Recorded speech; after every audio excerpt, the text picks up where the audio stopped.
Welcome to the Grand Prix show powered by Equa Ratings. We are set for an amazing night, beautiful night here in Wellington, Florida for the Bainbridge Company's 5-star Grand Prix. Bainbridge Company's headquartered in Wellington right here in Wellington, with regional offices across the country from DC through to Charlotte. Bainbridge is one of the nation's premier owners, developers, builders and managers of multi-family real estate. We're honoured to support the event that exemplifies excellence, community and world-class competition. A huge thanks to Bainbridge, one of our big supporters throughout the whole season here in Wellington. As you can see, it is the last blue skies of the night, and we're going to bring you lots of streaming here tonight and competition. And thank you to our streaming partner Dodd Technologies, engineering extraordinary experiences since 1983. Discover how to elevate your sports, entertainment and corporate events at doddtechnologies.com. Also, our huge thanks as well. It's all brought to you by a whole wonderful list of people throughout, including the USCF, and our live stream supported by the USCF, supporting sponsor of our live stream in part with support from the US Equestrian Federation and the USCF network as well. And of course, we are in Palm Beach County Sports Commission as well. Wonderful area spanning 47 miles of pristine shoreline and home to more than 200 hotels and resorts. The Palm Beaches deliver an unmatched range of amenities and also feature more than 200 cultural attractions, internationally recognized equestrian events, as we are here, approximately 1,200 tennis courts and over 160 championship caliber golf courses. Something for everyone. Learn more at palmbeachsports.com.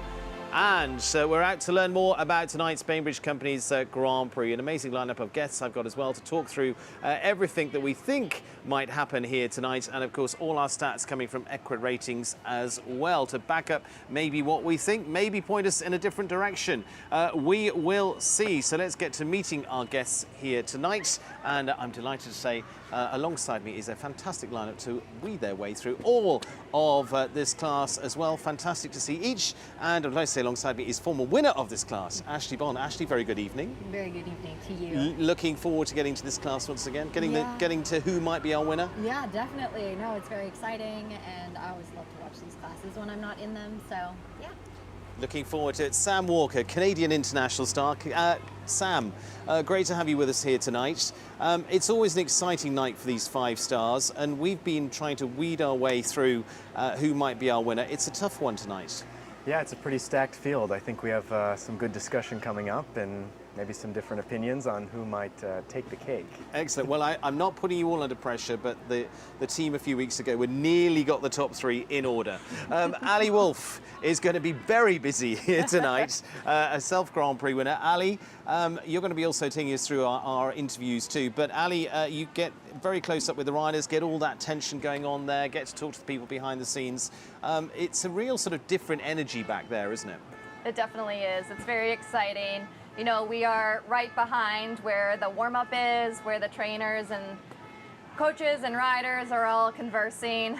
Also, I get to run out and wrangle them, which they're thrilled about, I'm sure. But it's also very exciting just to kind of witness and be a part of that energy back there. Well, we're going to put you on the spot as well, putting your rider's hat on of who you're going to pick here tonight, but that's going to come a little bit later. We're going to be reflecting on our 5-star Grand Prix already this season, because of course this is our 3rd of those as well, and into what has happened already over the last few weeks.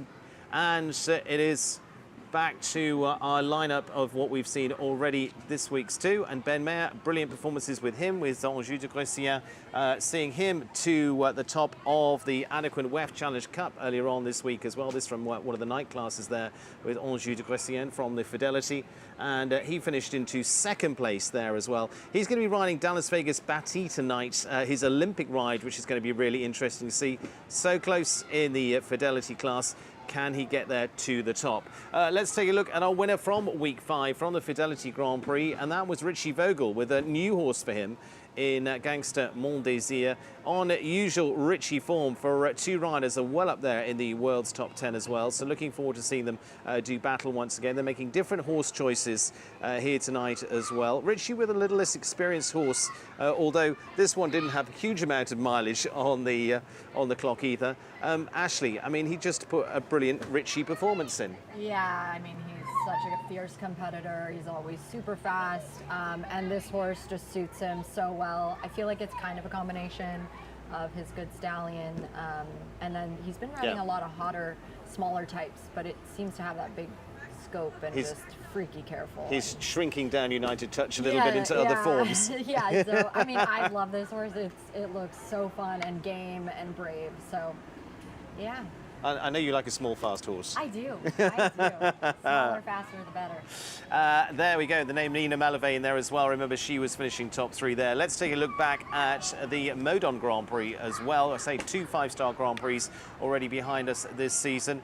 And Mark Blumen with Landon was on amazing performance run, finishing in 2nd place here.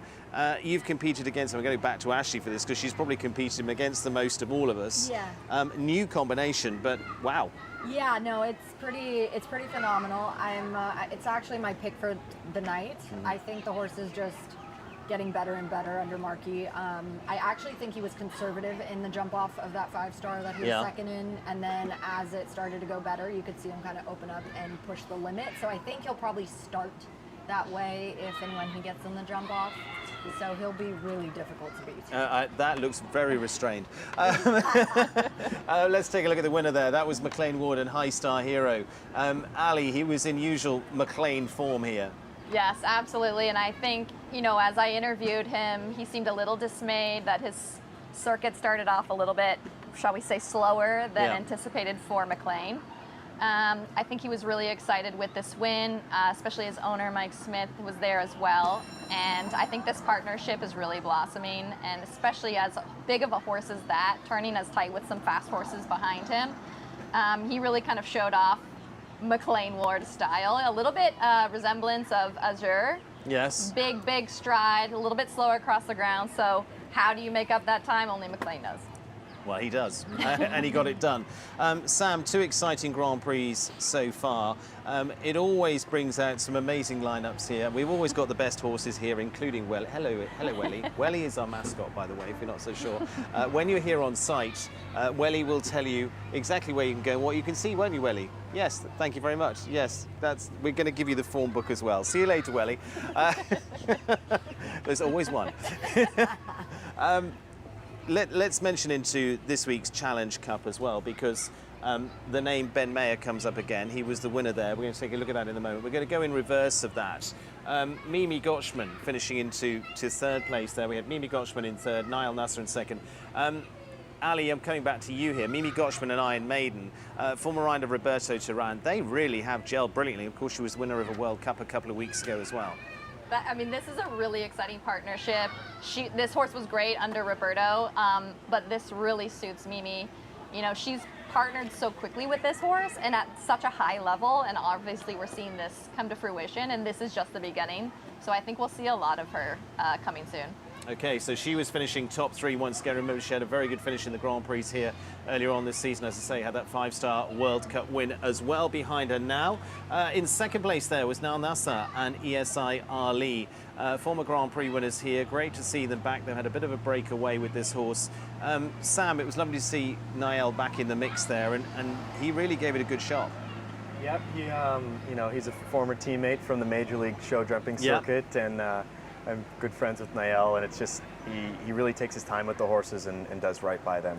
So Niall finishing into 2nd spot. So again, remembering from this class, they'll go in reverse order of qualifying. So Niall will go the penultimate combination come the Grand Prix. But good turn up with Ali, and again they make the return into the Grand Prix. Ben Mayer was our winning rider back here, and he's going to make a little change here because Anjou de Guessian was his ride there for Ben. He's going with his Olympic ride with Dallas Vegas Patty. Ali, Ben, great to see him up there. He always wants the win, and he was not holding back this time. No, not at all, and you could definitely see he was hungry for it. He is going to actually be my pick for tonight. I think he's peaking at the right time. Yeah. You know, we saw him early on. I mean, he always puts up great performances, but just an unlucky rail here or there. Then he got into the jump off and was 2nd.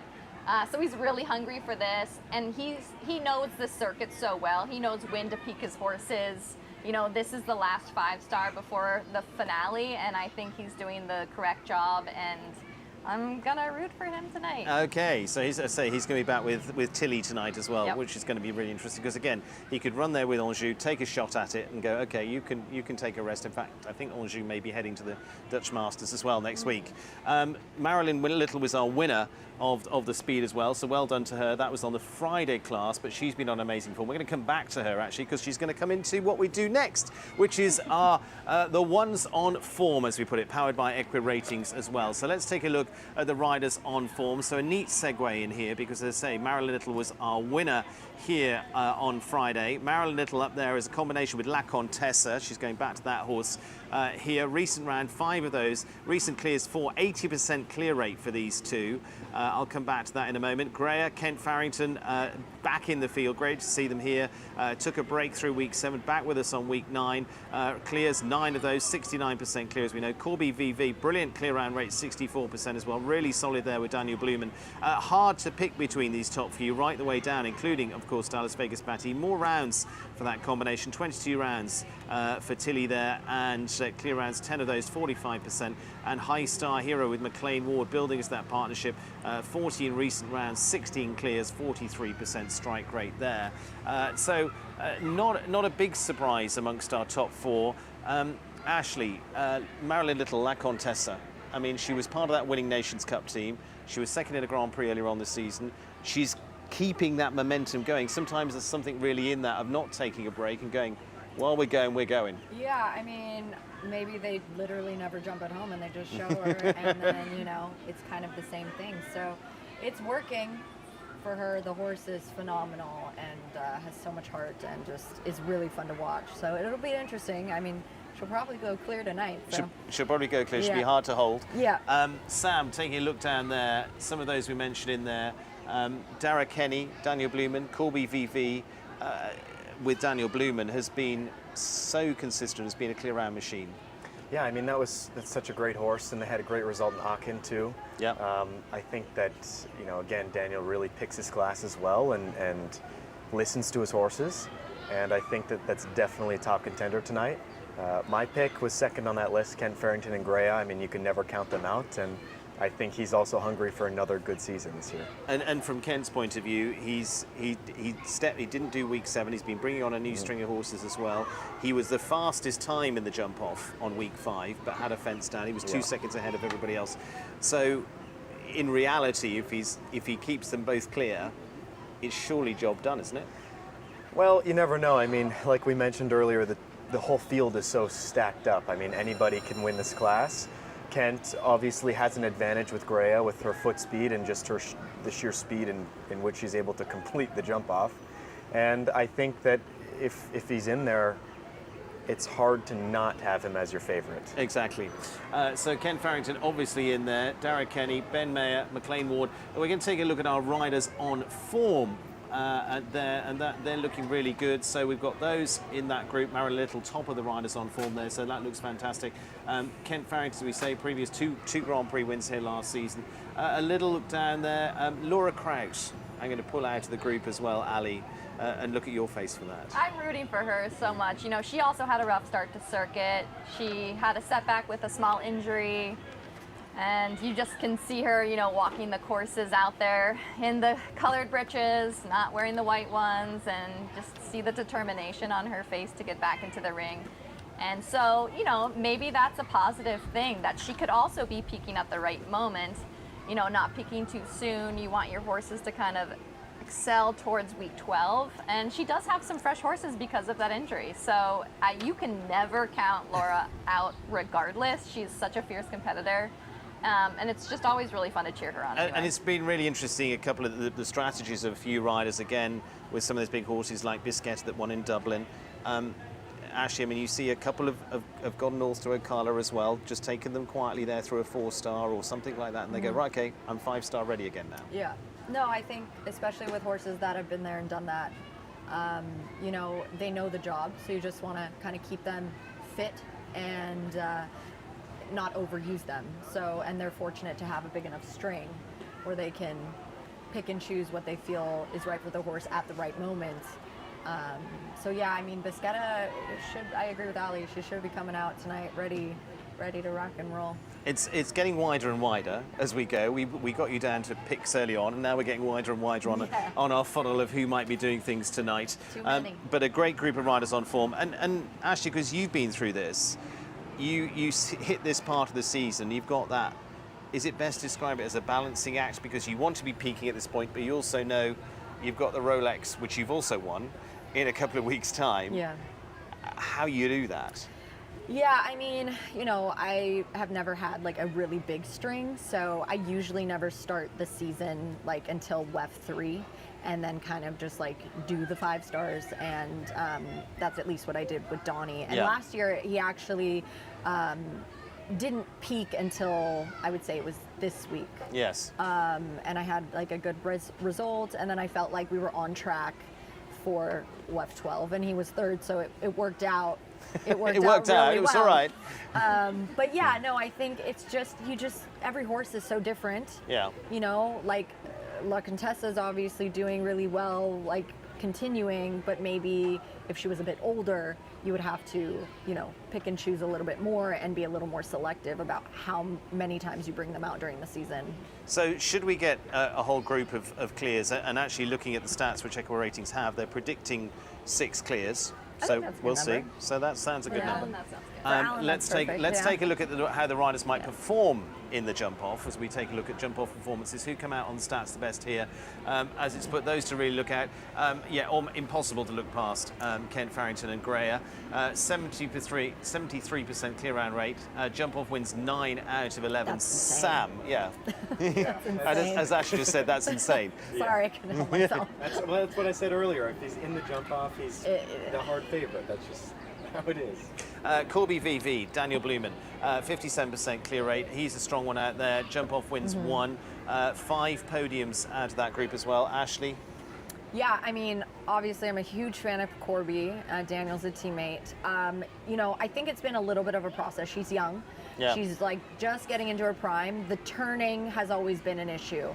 I think, you know, he's been working on that a lot, and it's showing that she's getting better with her turning, and I think that's the key with her because she's so careful and she's got a massive stride and she's super fast, and if he can get the turning as good as, you know, Greya and Marky's horse, then he could be very unbeatable. Okay, so that's another strong one for clear. Ali in there looking at that list as well as we're going dangerous into the jump off. I mean, Mark Blumen's come up there in that group as well. From what we've been talking about, like I say, they were looking at probably 6 clears maybe. But if you're looking at those that will do something big in jump off, when a small jump off may be like that, it becomes a really interesting project because it's just gloves off, isn't it? Oh, it becomes really exciting. I mean, at that point, you have 6 people in the jump off, you have nothing left to lose. You know, worst result is 6th place in a $500,000 Grand Prix. That's not bad at all, but these guys out here are gonna want 1st place, so they are going to leave it all out. And as we kind of touch back on peaking, you know, it's so hard. You want to peak at the right moment, but we're so privileged to have so many 5 stars already in a 12-week circuit. You know, you want to peak for a 5-star, but you also want to peak for week 12. So what does that mean to you and your string and your program? So, you know, how do these riders play out their string of horses and peaking to win a Grand Prix, like a 5-star here, or peaking to win the $1 million Grand Prix? Now let's pull out a couple out of there. 80% clear rate for Mimi Gotchman and Inclen BH. Ali, I'm looking at you again here. She's been phenomenal this season. But again, she's a little like Ashley said, a little bit of steady start and off you go. Mm-hmm. Absolutely, yeah. We saw her early on in some of those big Grand Prix. You know, she had a rail or 2 here or there, and then all of a sudden just kind of started on that slow upward trend. And now that she has a really solid string of horses, you know, they've done a great job of always making sure that she has some backup. So she is constantly getting herself into the ring at this height so that when she gets a new horse like Iron Maiden into her string, I mean, she can just jump straight on, go into a big ring, and feel confident and comfortable about what she's doing with a new horse. And Sam, from Mimi's point of view, she's still only, something like 21. Yeah. I'm looking at your age group here, not mine. But people forget it's still very young. Yeah, I mean, as a young rider up and coming, it's so easy to forget that, you know, you're surrounded by so many years of experience just around you with not only your team but your other competitors.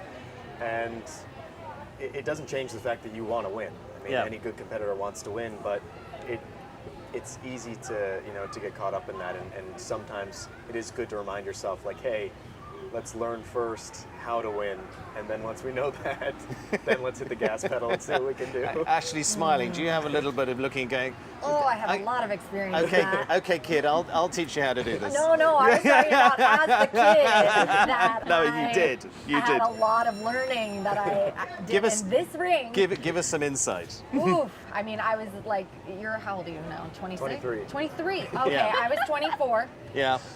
And I had come to WEF, and I hadn't been here for a long time, and I had a horse named Shivazi. Yeah. He wasn't really the fastest horse, but I made him faster. And I went so fast, he couldn't keep up, and we fell down. And then another one, I fell off in the jump offs because I just was going so fast he couldn't keep up with me. And Nick Skelton pulled me aside, and he was like, "Can I give you one piece of advice?" I was like, "Yes, please." And he was like, "You need to ride for second or third. Yeah. You are so fast, and your horse is obviously not able to keep up with you. If you ride for second or third, you might not win by 3 seconds, but you will be more consistent and you will win more." And ever since then, I put that into my computer, and I have to say, it really is something I hold to this day.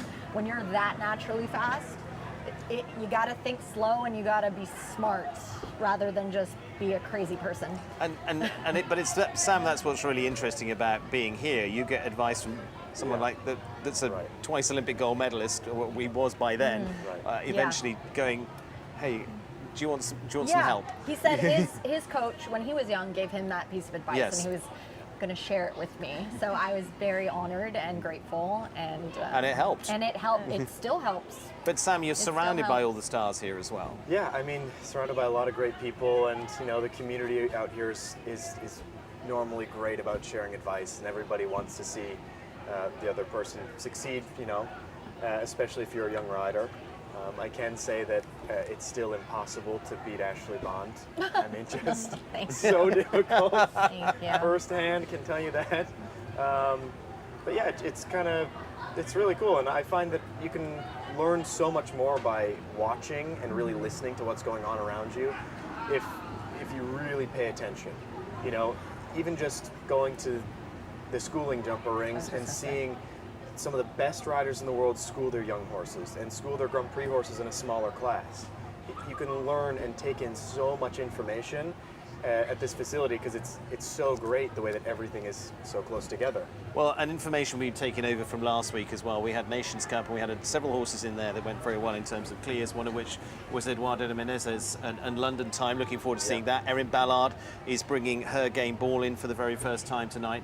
Marky Blumen, as we've mentioned already, superb performances. We've got those that are very much on the rise, so looking forward to that. So there's going to be some really interesting ones. We're going to take a little break for a moment, and then we're going to get back into who's involved in tonight in terms of narrowing it down, who we think our picks are going to be. Like I say, no pressure, guys, but the last lineup were pretty darn close. Great.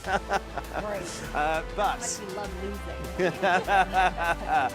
but we're going to take a break for a few moments' time. Join us back in a few moments from the Grand Prix show here. It is brought to you, powered by Equi Racing. See you in a minute.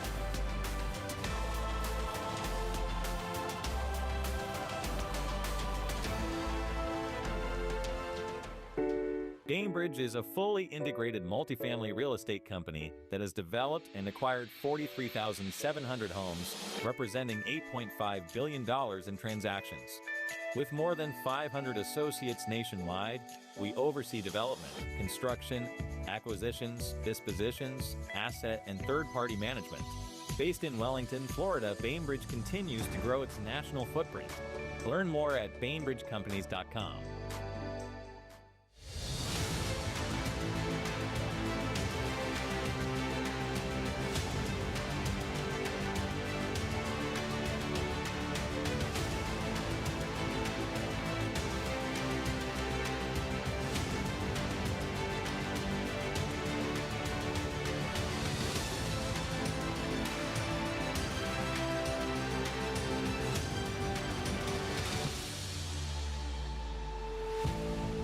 At Palm Beach Equine Clinic, we know your horse is not only a superior athlete, but a part of your family. With more than 30 veterinarians, 4 board-certified surgeons, and the most technologically advanced equine imaging suite in the country, our team has all the skill sets required for accurate diagnosis and successful treatment.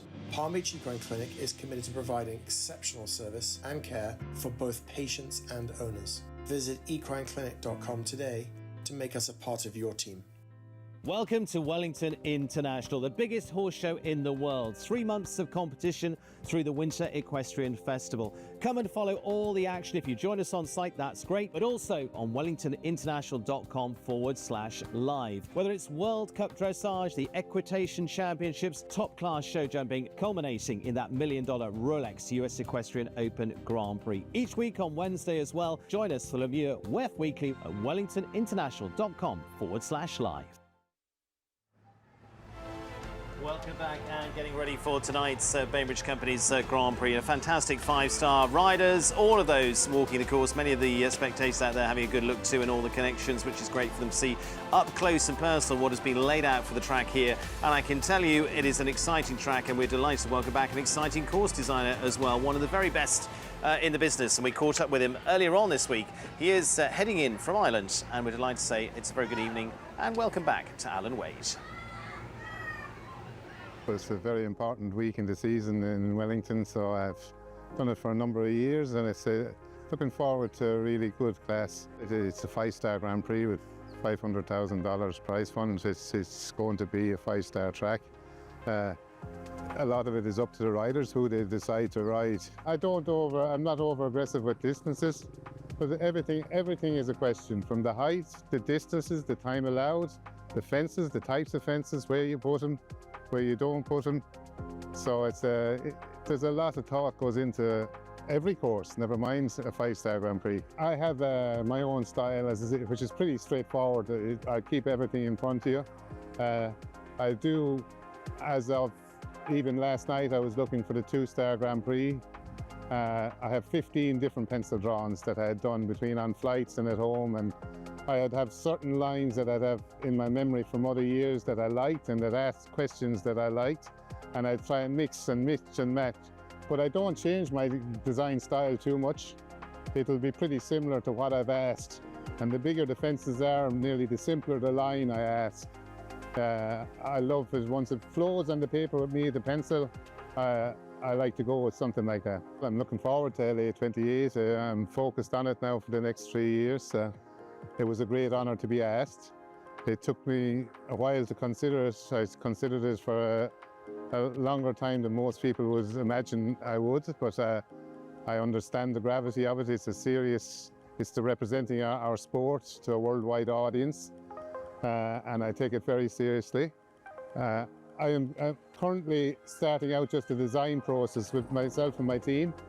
We have a large number of fences to design. I've been in LA already and had meetings and plus Zoom meetings, and taken all of this year to try to pull together different design thoughts and get actual fences out of them, and then hopefully by the end of the year we'll start to choose the fences that will get manufactured. I know what to expect, but I have a longer lead-in time, which is very nice to have for the Olympics, for the World Championships and for the World Cup finals. You had a shorter period of time, and at least I have time to sit and consider lots of designs and lots of different fences, and I want to come out with a correct palette that presents the sport in the way I think it should be presented to the worldwide audience. I feel the pressure for every class. For me, when I come to a show, the crowd adds to the tension, and the course must be of a suitable level. I feel that tension on every class. So I feel it on every class that I design. You like to see it go well, you like to see it suitable and pitched at the right level at a test. It's nearly easier at a 5-star level because it's quite simple. A 5-star is a 5-star. If you have a horse entered in a 5-star, you would imagine you're dealing with horses that are capable of jumping at 5-star level.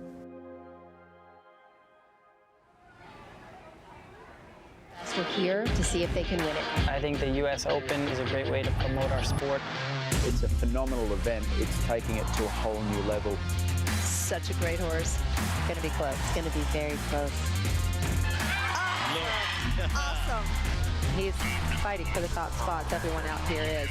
Oh my goodness. This is how you do it.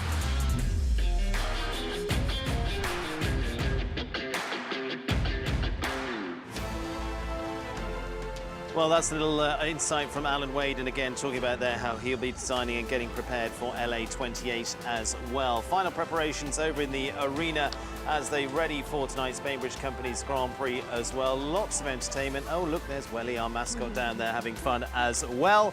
And we've thrown lots of names at you so far. Let's take a look at the star list of who is competing here tonight, because we've probably mentioned 15. There are 40 riders going tonight too. So let's take a look at the overall list of who's tackling tonight's course. Late edition there with Jake Ward and Dory 66 going into the lineup. Christian Kukuk, the Olympic champion, goes early with a newer ride for him, certainly into this level with Fantasia. New name in there with Olivia Cliver as well, and Connor 69. Michael Duffy, another new one for him early on to go. Nina Malavey, the world number 7 as she is now, with Nika van der Bishop, could give us a good indicator. Ninth in the lineup, Belgium's Nicola Philipparts. Katanga, Erin Ballard, like I mentioned. New horse for her into this level, jumped brilliantly in the Nations Cup last week. McLean Ward goes in the first dozen with High Star Hero, his Modon Grand Prix winning combination. Marilyn Little, we've been putting the highlight on her. She goes 15th with La Contessa. But Charlotte Murray producing some nice rounds as she moves up into this level too. Kyle Tim is one sitting on the outside here. Casino Calvin, I'm going to talk to the Canadian about that in a moment. On to Atima, Aachen Grand Prix winner and European champion with that horse, DSP Shakaria, just coming really back into action, has had a layoff, and so we'll be really interested to see. They've got all the ability. It is then further into the list. Halfway stage, Natalie Dean and Akota M, with that horse coming back into the lineup this year as well. The horse that she rode to a winning team in Aachen. Marky Blumen, Landon going 21st. In fact, 2 Colombian riders back-to-back. Roberto Turan, DSP Callas, Daniel Blumen. Then these are going to be coming thick and fast at this point as potential clears. Daniel Blumen, Corby VV with all the good stats around him as well. Laura Crouch, Bisquet, the winners of the Rolex Series Dublin Grand Prix, go 24th. And then still more to come on the list as well, as it looks like this from the next few. Richie Vogel with Abu Chaka NRW. So again, new ride for him this season has been with that of Sophie Hinner's partner up to now, and so he's taken over the ride this year. Ken Farrington, all eyes on him, going 30th in the list for the US rider. What, 7 5-star Grand Prix wins last season, with Greer going 30th. Spencer Smith and Keeneland could be one to watch earlier. Superb rounds in the Nations Cup last week too, with Hialeah to be and Tyser Owen of Australia. Clear after clear for them so far. Similarly for Callie Schott on the winning team last week, with Garrett again come in hot form. Derek Kenny, Eddie Blue, already been a winner in the WEF Challenge Cups. Bertram Allen, Pacino Miro, twice Grand Prix winners here before now. Another youthful name in there that we haven't touched on yet, Ansgar Hodges Jr., around about the 21 mark as well. Pixel K goes 37th. In fact, 2 youth stars there, Mimi Gotchman going in the final 4, and Nal Nassar, ESI Ali, Ben Mayer goes last, Dallas Vegas Batty. We'll pull apart those final 5 in a moment or two. Let's take a look at the previous winners, because it's thrown up some interesting winners of this class, not just Ashley Bond, but let's take a look at a few of those over the last couple of seasons, because it's been one to really produce an interesting lineup. Because, and again, looking at the Equa rating stats, this has been the strongest Grand Prix for bringing out first-timers as well. Daniel Blumen won it for a second time with Landry Z, just to contradict myself, in 2023. But Luciana Locio and Lady Louise for Brazil in 2024. Emily Conter last year in 2025. And the margins tight, as you can see there. Abdel Said dominated through 21 and 22. Before that, 2020 was Ashley Bond. There we go. Donatello, we hadn't forgotten you. Daniel Blumen in 2019. Daniel Coyle. Karen Pole with Wings, which was a fantastic horse. Amazing. Wasn't it? Absolutely brilliant. So she won in 2017. Richie Maloney with Caribised in 2016, as we take a 10-year tour back with those previous winners as well. Let's take a little discussion onto your picks of who you think will be our winners here tonight. But before I get to that, I'm going back to that point, Ashley, about how this has thrown up some interesting winners, because we've done all the obvious names here. Yeah. Do we feel somebody could come out of the pack here? Sort of, I won't say there's unknown names, because there's nobody in here that's unknown. Sam, I'm going to throw it to you while she thinks about it. Yeah. Kyle Tim. Kyle Tim for sure. Obviously, I have to root for Kyle, fellow Canadian. You know, Casino Calvin. He's had for a little while now, and they've been close and had some great results here at WEF. And also, I got to go with one of my best friends, Tanner Karotkin. I mean, he's jumped both 5-star Grand Prix so far with some great rounds, and he had an unlucky fault in the WEF, and maybe tonight's the night for Kinmar to pull one out. Okay, so those are two that probably could get the clears there as well that are outside the obvious. Ashley? I'm going to go with Callie Schott. Yeah, Garant super performance in the Nations Cup last week. And he was flying in the WEF. Yeah. And she chose not to do the jump off, which I think was quite smart. Yeah. And she's just in form, and they're such a good team, and they can be very fast. Okay. So maybe she'll do it. I like her. She's a really nice girl. Some good outliers in there. Yeah. Ali, any the non-obvious ones that we've already discussed in there, based on, as I say, this could throw up a winner that we haven't seen before. Well, and going off of, I think it was Daniel Coyle, that was the only clear round. It could turn out to be that as well. We've seen not a lot in the jump-offs this week. That being said, if it comes kind of down to that, I could maybe pull out Katie Dinan. Katie Dinan, because as you say, with Daniel, he was the only double clear to win that one, so it was clears and not a race. Correct. So it's a different complexion then. And these are some new horses to her, so she's smart. Beat's not going to have her run these horses off their feet. She jumped some really great early on Grand Prix with this one, a new horse as well. Some clear rounds, a rail here and there, and she got to the jump off. She went a little bit reserved, so I think if it's a 10-horse jump off and she gets in, maybe she's not going to run as fast. But I think if it comes down to just a few horses and riders, she could be that one, because she's been quietly knocking up the door. Yeah, of course, wonderful rider as well. Won the Washington World Cup before now and had some brilliant results with that Abrego R&B as well. I also think I'm going to go with another one, Tyza. I think Tyza's a little bit on the up and up. That horse has really shown form. I know she's played around with some bit and bridle choices, and last week she jumped fantastic. So. Okay, so we've tipped all 40 in the field now. Let's narrow it down to what you guys think. Let's take a look, and we've got Ali Wolf gave us Katie Dinan there. Sam Walker gave us Kyle Tim. Ashley Bond gave us Callie Schott. But going back to your original picks, absolutely. So Sam, you were picking Kent Farrington, correct? You were going to be your win for the night. Ashley, Mark Blumen, you mentioned earlier. Yeah, I think. He might. I mean, if he's in the jump off, he's going to be so fast and very hard to beat. Okay, and Ali, you were going Ben Mayer. I'm going Ben. You're going Ben. You're going for the double. You know what? We saw that in the 2-star today. Winner of the qualifier and the Grand Prix. So maybe that's this kind of a week. Okay, I'm going with Nicola Philipp-Arts and Katanga, the European team gold medalists as well, to find some form here tonight too. If they do, they're very, very dangerous. So let's see from there. Let's take a look at the win chances as well, because again, with our stats from Equa Ratings, we take a look at the win chances of who the stats point us towards who would win here tonight. So let's take a little look at those as well. And from our riders, they've made their picks. Sam, they're going with Kent Farrington. Oh, easy peasy. Win chance. Well, it says 11%, but in terms of 9 wins, 18 clears, 32 rounds, that's some serious stuff there. Eddie Blue, Dara Kenny, just behind that, Bisquetta and Laura Kraut. I'm looking more at the lineup there. Dallas Vegas Batty, Corby VV, Katanga. Katanga's done 135 rounds, 62 clears.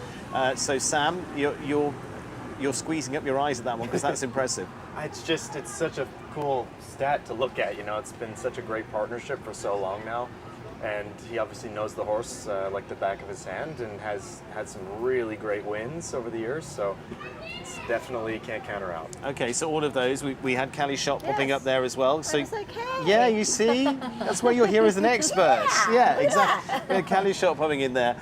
Bertram Allen, who has been a twice winner here before with Pacino Amira too. We haven't touched on that one too much yet either. But he's got all the form there. He's been coming along very nicely, and actually he won on the grass with Pacino back onto week 6. That was interesting strategy. Yeah, I mean, I think that horse is very well rounded. Yes. And it's quite young, but it's like rides, much older than it is. So he definitely, and he's crazy fast and a winner. So He could do it. So I mean, there's a lot of people that could do it. You know. The good thing is we've narrowed it down to our 4 All picks, of and them. then the good news is it's a really strong field, so it could almost come from anywhere. So those are some of the win chances out of that. Daniel Blumen, as you mentioned, the pros and cons with his ride with Corby. Others, it's almost impossible to find a con with Greya and Kent Farrington. There really isn't one. She had 2 down in the class yesterday as a schooling round, which is smart. And I think to get her to have another rail is going to be next to impossible. Yeah. So I would say it's going to be very hard to beat him. It's going to be very hard to beat him. You've picked that, Sam. Ben Mayer, like you said, is also hungry. He had a Grand Prix win a few weeks ago, but he wants the ones with the 5-star next to it. He's up in the top 3 in the world. Absolutely. Ali, what's your thoughts on Ben and his style and ability? Because he got so close in the first Grand Prix as well.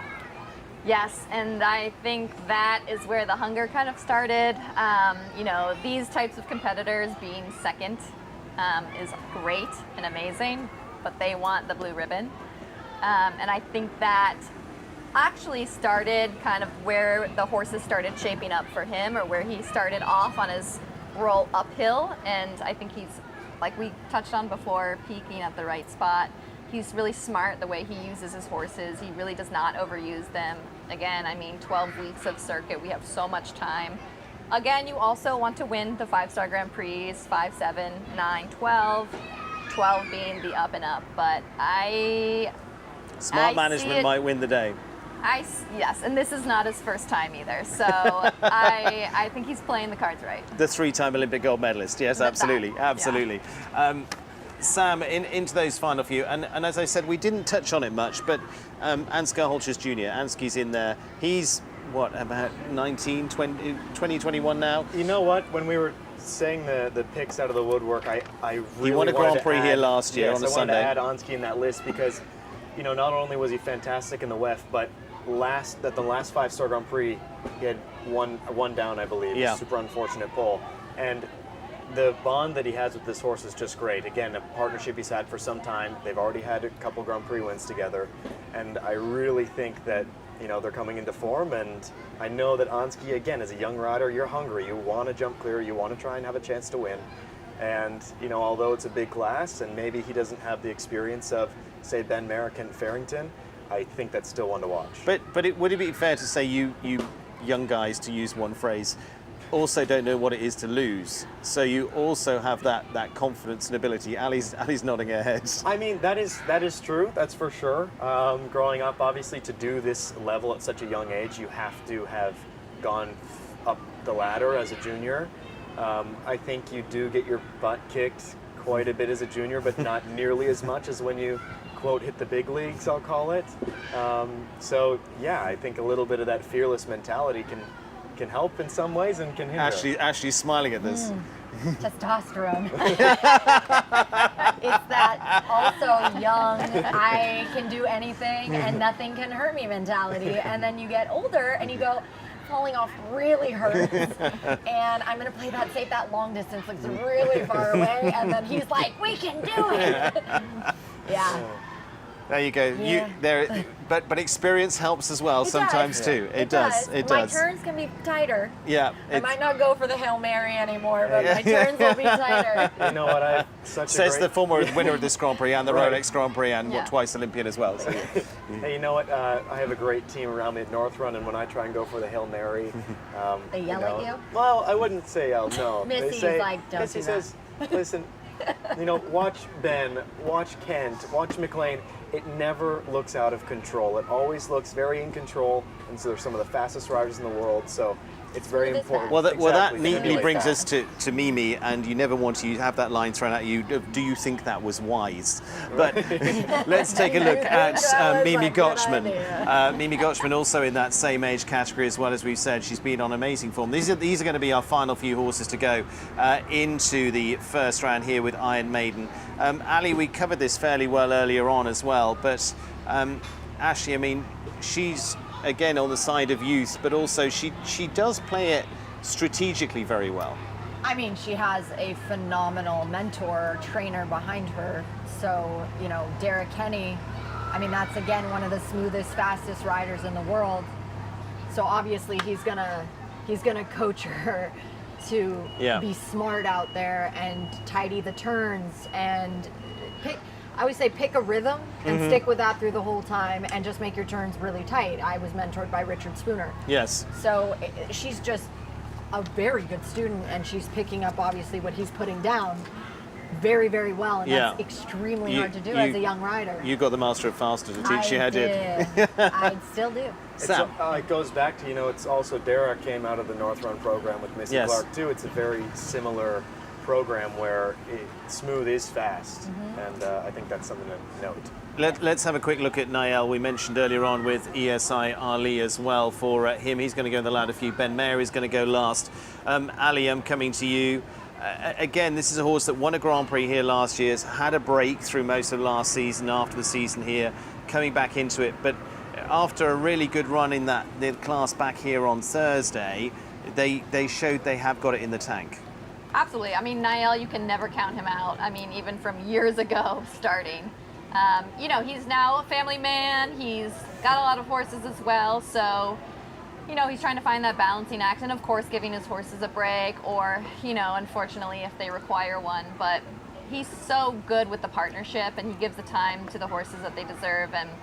But that hunger is still there. It's still very much there. We're going to catch up with Niall very shortly, as well as we roll into the Grand Prix as well tonight. So we'll get his thoughts. Last one is Ben Mayer, which I think we've fairly well covered in there, Ali, and what you've said too. But you know, he's just so quietly efficient. Going back to what you're saying there, Ashley. Yeah, you look at all the top riders.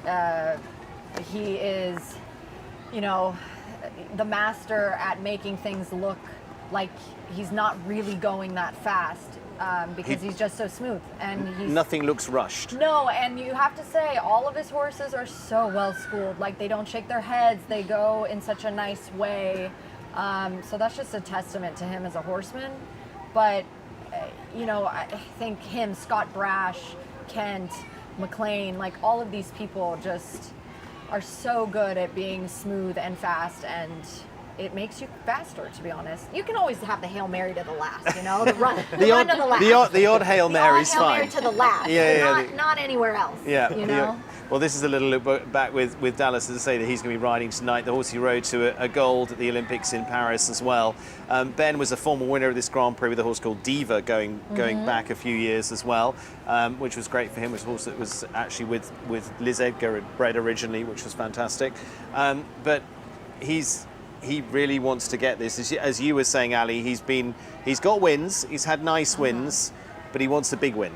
Absolutely. You know, him and Kent, they're not satisfied until they are successfully getting those blue ribbons. And again, he's quiet man, he's polite, he's courteous, but you see the fierceness in the show ring, and that's my favorite, just like what Ashley touched about as well, like the partnership. So smooth, but it's just so effortlessly smooth that it's deadly. Excellent. Well, that's a good way to sum up all of you here tonight. Smooth, fantastic, professional. Assassin. Thank you, and sassy. No, assassin. Sassy's even better. Thank you very much to all of you. So Sam, you're going with Kent Farrington. Ali, you're going with Ben Mayer. Ashley, you're going with Marky Blumen, staying sassy as always. And I'm going to go with Nicola Philipparts here tonight as well. Thank you to all of you. Ali, you're going to be catching up with the riders down there too. Thank you for being a part of this too. Sam, have fun wherever you're watching it from. Enjoy. I'm looking forward to seeing you in this in the next couple of years as well. Absolutely. Ashley, and you too. I know you've got some exciting horses out there coming up too. Looking forward to that. So our past winner too. Great to have you with us. We're going to be wrapping it up into a big night here. I'm going to be heading over to commentary very shortly. Jimmy Turano joining me for commentary tonight as well for our Bainbridge Company's Grand Prix 2. There's all the lineup. We've narrowed it down as much as we can, but 40 combinations going here tonight. And it is a big one. $500,000 in the prize fund for the Bainbridge Company's Grand Prix. Two exciting Grand Prix behind us already in terms of the 5 stars, with Richie Vogel and McLean Ward, our winner. We are going to be along with our Grand Prix show and the whole competition very, very shortly. Thank you for joining us. back very, very shortly here from Wellington International for an amazing night for the Bainbridge Company's 5-star $500,000 Grand Prix. See you in a minute.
And a very warm welcome. The crowd's packed in for an amazing night here at Wellington International for the Bainbridge Company's $500,000 Grand Prix. $500,000 in prize money on the line, and tens of thousands watching around the world and in here in the stadium of another amazing night. A beautiful sunset here in southern Florida, but who will be left in the spotlight at the end of the night as our winner, we will see.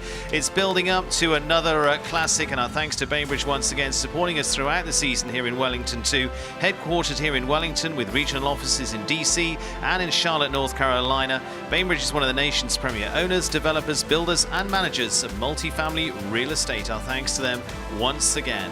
And to Dodd Technologies, who bring us engineering extraordinary experience since 1983, bringing our streaming partner here, and discover how to elevate your sports, entertainment and corporate events at doddtechnologies.com. And also our live stream supported by the USEF, supporting sponsor of our live stream in part with support from the US Equestrian Federation and the USEF network as well. And our thanks to everybody joining us here tonight from all around the world. Jimmy Serrano joins me in the booth, though. Jimmy, we've already got the stadium is lit up. You can't quite see that at the moment, but it is lit up and excited for a big night ahead. I think we have some real show jumping tonight. I walked the course. Alan Wade, one of the top course designers in the world, did an amazing job. Tonight, it takes some real jumping. It's a tough course. I think it's fair. You've got the water jump coming up early. The triple combination is very difficult. I think it's a tough course tonight. And talking the spectacle of what it is to be in this stadium on a Saturday night now, it's lifted up another gear. You've jumped plenty of Saturday nights as well, but it's really a massive entertainment event too. You know, for me, I keep saying the biggest thing they've ever done here is Saturday Night Lights, and it just keeps getting better and better. Every week, every year, it continues to grow and get better and more exciting. And this is really the showplace capital of the world. There's a little look at what's going on right now as it's lit up here at Wellington International for tonight's Grand Prix. But what the real entertainment, what they've really come to see as well, is not just the lights, but all the action too. So we're going to take a look at riders competing here tonight. Our 5 to follow look like this. Brought to you by Equi Ratings from their stats here. Ken Farrington and Greer, of course, the amazing combination, 7 Grand Prix wins last season, 58% clear chance. Daniel Blumen, Corby VV, clear in 8 of their last 9 5-star Grand Prix. I mean, Jimmy, that's amazing.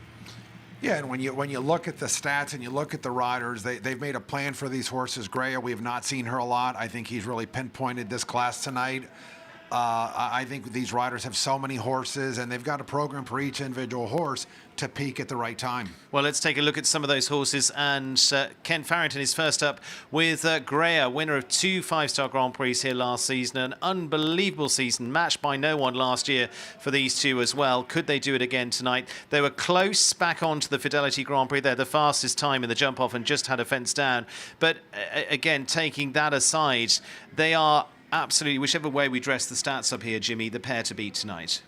Yeah, you've got to really put this horse as the one to beat. Again, as I said, Ken has used her lightly here. He's got a plan, obviously, that tonight is a big class, and you've got to put him right there as the one to beat.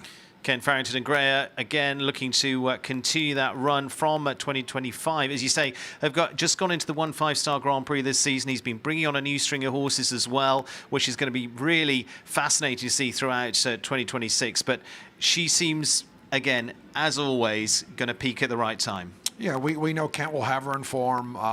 He did a small class yesterday with her. Obviously, just see what he has. And tonight, I think we're going to see a whole new level of jumping with this mare. Absolutely. Yes, so just a warm-up for her, really. Let's take a look at Dara Kenny as well with, in fact, we look at Ben Mayer, Dallas Vegas Batty. Now, Ben was winner of the qualifier earlier on this week. He was second in the Grand Prix in the Fidelity as well. As I was saying in the Grand Prix lead-up here, Jimmy, he's hungry. He is. He's using a different horse tonight.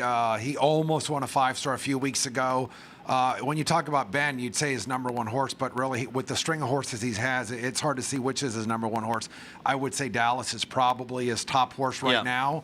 and he saved this horse just for tonight. The wonderful thing for Ben, he's built up such a string. He's got so many choices there. He's got Point Break back in Europe as well. That's the horse he won a gold medal in Paris Olympic Games. Let's take a look at the chances again from our ratings stats of the clears here tonight, where those are likely to come from. We've got some obvious places and some less obvious places to take a look at here as well. Greya, 58% chance. Jimmy, Eddie Blue, no surprise there. But let's take a little bit look further down. Cali Shot and Garant. Brilliant performance in the Nations Cup. Yeah, last week Garant jumped amazing. Again, she has not used that horse a lot. She took her other horse to Abu Dhabi. I think they're, again, placing this horse exactly where it needs to be. Jumped the 4-star last week, as you said, spectacular in the Nations Cup. And this horse is right on form to jump a clear round tonight. And she's got the Madden team behind her. John and, of course, the great Beezy on the floor there as well, giving their insight too. But she has stepped up with this horse on this former Beezy ride. This is a great combination. As you said, a horse that was ridden previously by Beezy. And really, since day one, Callie and this horse have just really gotten along. She knows the horse well. He does a little bit what makes a bid at the jump. She ignores it. And this horse jumps clear round after clear round. Certainly is. So Cali Shot could well be flying the flag again here tonight with Garant for Team USA as well. They've got no trouble in getting around those big courses here, so looking forward to seeing that. They had a good Grand Prix win in Thermal as well last season as well, went very well there. So coming into that very nicely too. We've been running up in the Grand Prix show of the list of riders tonight. The truth is we're looking at a list of 40. We've got some new faces in there as well and some new faces of horses, but the real bones of this, and that's probably 15, 20 riders with some of their best horses in here, are going to be really interesting. Yeah, tonight, I think everyone that's showing in this class is coming in with what they consider to be their top horse. Yeah, they've got a shot at it. Really going to be looking for an interesting lineup for tonight's Bainbridge Company's Grand Prix. It's one that's also produced some interesting new faces over the last couple of years. Emily Conter, last year's winner, who will come out of tonight's class as the winner. We're going to be back after the break to take you through who might be top in the Bainbridge Company's Grand Prix tonight.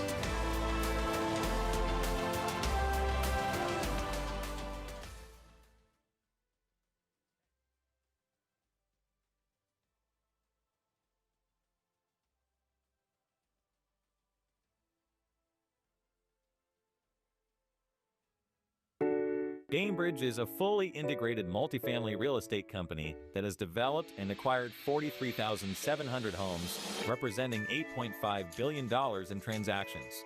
With more than 500 associates nationwide, we oversee development, construction, acquisitions, dispositions, asset, and third-party management. Based in Wellington, Florida, Bainbridge continues to grow its national footprint. Learn more at bainbridgecompanies.com. When your passion deserves more, the Standard is just the beginning. Step into a space built for riders. This covered riding arena was built with our clients' needs at its core. Every detail designed to support every moment in the saddle. At Coastal Steel Structures, we don't just build arenas, we build spaces that empower our equestrian community, helping you focus on your ride and your performance. Recharge, reset, and feel cared for at our Rider Recharge Lounge. Today's world is not the world our children will inherit, for it is changing faster than ever before. We help students prepare for a future that is indefinable. Because we believe an education must go beyond books, bricks, and mortar, we're creating the best schools in the world, so our students graduate world-wise.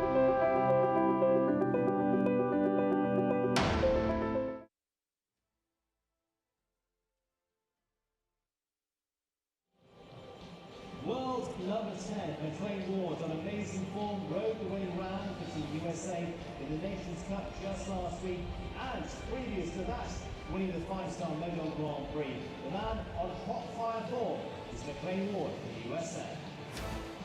Here to see if they can win it. I think the US Open is a great way to promote our sport. It's a phenomenal event. It's taking it to a whole new level. Such a great horse. It's going to be close. It's going to be very close. Awesome. He's fighting for the top spots. Everyone out here is. Oh my goodness. This is how you do it.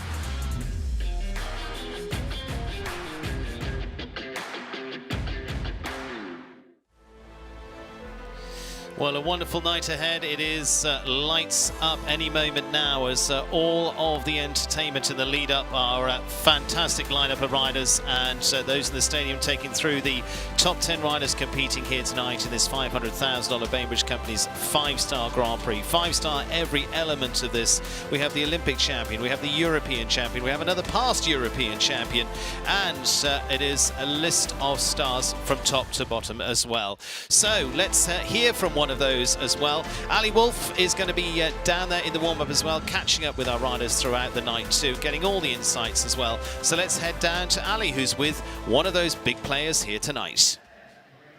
Hey, Stephen, that's right. We're down here with Dara Kenny. Dara's going to run us through the course built by Alan Wade, top course designer for this $500,000 Grand Prix. Yeah, it's big, it's tough. Alan is a super course designer. There's a really, really strong field of horses and riders, so it's going to be a difficult course, you know, like the water is early, which gets the horses running a little bit. The next line after the water, I think, is probably the most difficult line on the course. Triple bar, a bit flat 5 to a double, 6.5 to a Liverpool Oxer, and 4 very short to a big vertical. Combination will always be hard. I think it's a proper course. And it looks like he's used at least 14 numbered fences. Now, talk us through the jump off. Do you think this is going to be foot speed? Do you think there's going to be a lot of horses or not a lot of clears? I don't think there'll be a huge amount of clears, probably 5 or 6, depending on how the time allowed works. Jump off, I think it'll be fast. Every jump off here is fast, so it'll take a lot to win tonight. That it will. Thank you so much, Dara. Good luck to you. Back to you, Stephen. Thank you, Dara. Thank you, Ali, as well. We're going to take a close look at that course. Fidelity Investments bringing our course animations each week as well. And Jimmy Turano alongside me. Dara said there, it's not an easy giveaway. You said the same to me too. Talk me through it, Jimmy. I think the first line is nice. It's friendly. The first vertical is not big, and the second jump is also not big. Once you turn here for 3, from here on out, it's massive. I think it's a very big course. As Dara said, I said the same thing. Water jump being early on, you've got to ride it strong. You maybe lose rideability a little bit right off the bat. Big vertical here, and then I think this is the real meat of the course right here. You turn going away from the in-gate here. You've got a very big, very wide triple bar, 5 strides to a vertical oxer double. The ground sort of changes on you there. This is a very difficult distance. It's, as Dara said, it's right on 6.5. In 6 or out in 7, short 4 to a very delicate skinny vertical, right there jumping into the crowd. Then you turn for home. Triple combination is difficult. A is not real big, B is a tall vertical to stop them, and C is a huge, huge wide oxer. I think 11 is fine here. Again, the horses are going to think they're done. They're coming right here by the in-gate. Tall vertical set right at the top of the crown. Rolex oxer. And then, again, horses think they're finished, and then you've got a big, big, massive oxer at the end here to finish up. I'm going to put some numbers on that. 1m60, 170 in spread of the last there. So working with those parameters as well, as you say. But a good course that you'd expect from this level as well. Alan Wade, the course designer for the LA Olympics as well. Looking forward to that. Time allowed of 79 seconds. And he is, and it's no exaggeration, he's always such a brilliant course designer. We're very lucky here in Wellington. It's an amazing lineup of course designers that we have throughout the season. Purse of $500,000, time allowed of 79 seconds, length of course 490 meters, as we said, 14 jumping numbers, 17 jumping efforts there as well for our lineup, and our first already heading into the ring as well. As I mentioned earlier, Jimmy, we've got an interesting lineup here because there's quite a few first timers in terms of horses competing here tonight, and a couple of riders as well. This is one of them, Jake Ward, 28-year-old who's been over here in the United States, jumping his first 5-star here tonight as well. Jake, Ben Mayer, I saw him giving fences out in the warm-up the other day, has been building up nicely. This is the biggest thing they'll have jumped though. Yeah, and difficult. As you said, Ben has been helping him a little bit. Your first 5-star having to go first right off the bat is a tall order. And again, probably the biggest 5-star we've seen here to date. Yeah, unfortunately, right off the bat, has the first jump down. And Jake said himself, he's really looking to. This is going to give them a little bit of a gauge of where they are, and Alan is such a very good course designer. It's such a privilege to jump his courses. This is going to give you a good run. Comes through the water, but literally through it, so it's going to add 4 there as well. Yeah, you know, he kind of landed in the water, took his distance away to that blue vertical. And again, I don't think Jay came into this class thinking he was going to win the class, as any of us would. You know, we got to get a little experience in some of the big classes, and I think he, as you said, he wanted to use this as a barometer, see where he was, and unfortunately, horse landed very shallow with the water, and that put him in a little bit of trouble. Yeah, so in terms of the round, I think it's going to be an early end to the round for Jake Ward and Dory 66. We'll see. No, he's going to be rolling on. Yeah, he stays wide in 7 there. That's a very difficult distance. Very difficult distance. You've really got to stay on the outside track if you're going to do 7, and very direct if you're going to do 6. Right? That's a line set up beautifully for United Touch, but unfortunately he's not jumping tonight. Yeah.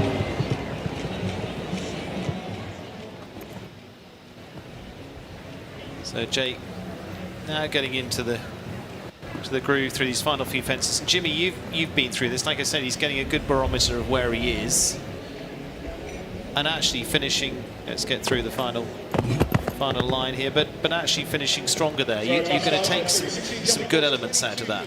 You know, the nice thing that it showed that horse actually can jump the course. He dug in, he got it done, he regrouped and finished, as you said, quite nicely. Didn't really struggle with the course. Okay, the first jump a little unfortunate, got there maybe a smidge deeper than he wanted.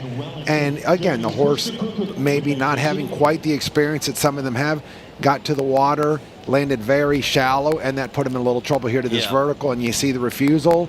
But I think I like the fact that he dug in, he got it done, and he had really a heck of a round. Finishing a lot stronger there. So heading out there is Jake Ward, like I say, his first spin here into the 5 stars with Dory 66. And now we're going straight on to the Olympic champion. Now, in terms of horse-wise, Fantasia Devai here, it's a new experience for this horse, for this now 11-year-old mare by Armitage Voice, stepping up into this 5-star. They jumped well through the WEF Challenge Cups back onto week 7 too, but in hugely experienced hands with the Paris Olympic champion here, Jimmy. It'll be very interesting to see how he rides this.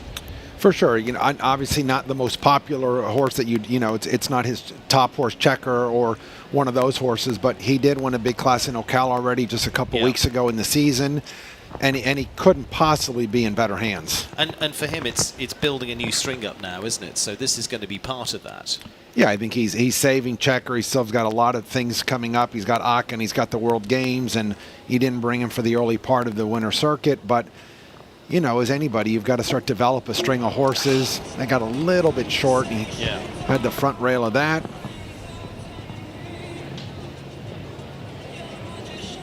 Here he's turning for the triple combination. I think this is quite difficult.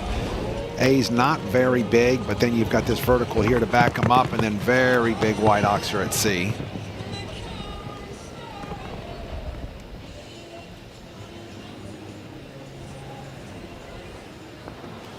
And the horse just sort of cut left on him off the ground there. Like you say, it's been a build-up for this combination. They've been jumping some of the 4 stars to get into this. Going on a total of 8 there, 74.31. Now, interesting on the time there, because time allowed of 79 seconds, so he's well inside that.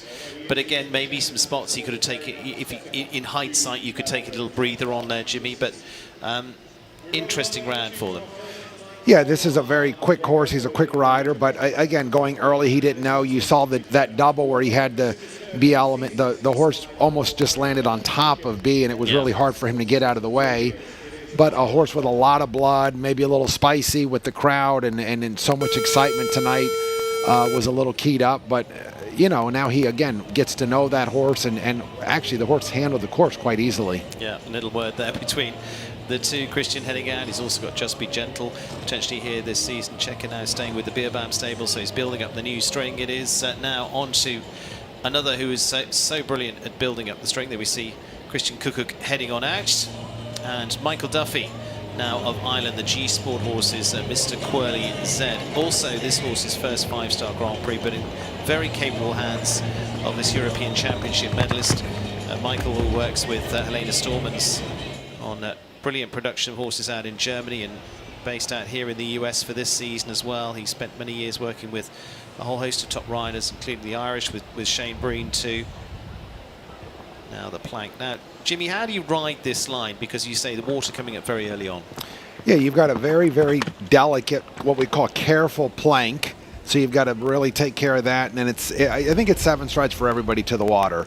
And the water rides very flat. Obviously, at this level, they don't have a rail over it. So you've got to ride the water very, very strong. And then the next vertical really all depends on where your horse lands after the water. If you've got a very good water jumper that really balloons it and lands way out, that line's going to get quite short. I don't want to jinx him, but I got to say Mikey's giving this horse one heck of a ride, and the horse is jumping with ease. Jumps the skinny well back to this Bainbridge triple combination. Just catches it. As you say, tall in the middle there of the triple combination, 158, so under the 160 there, and then following up with the Tokyo skinny.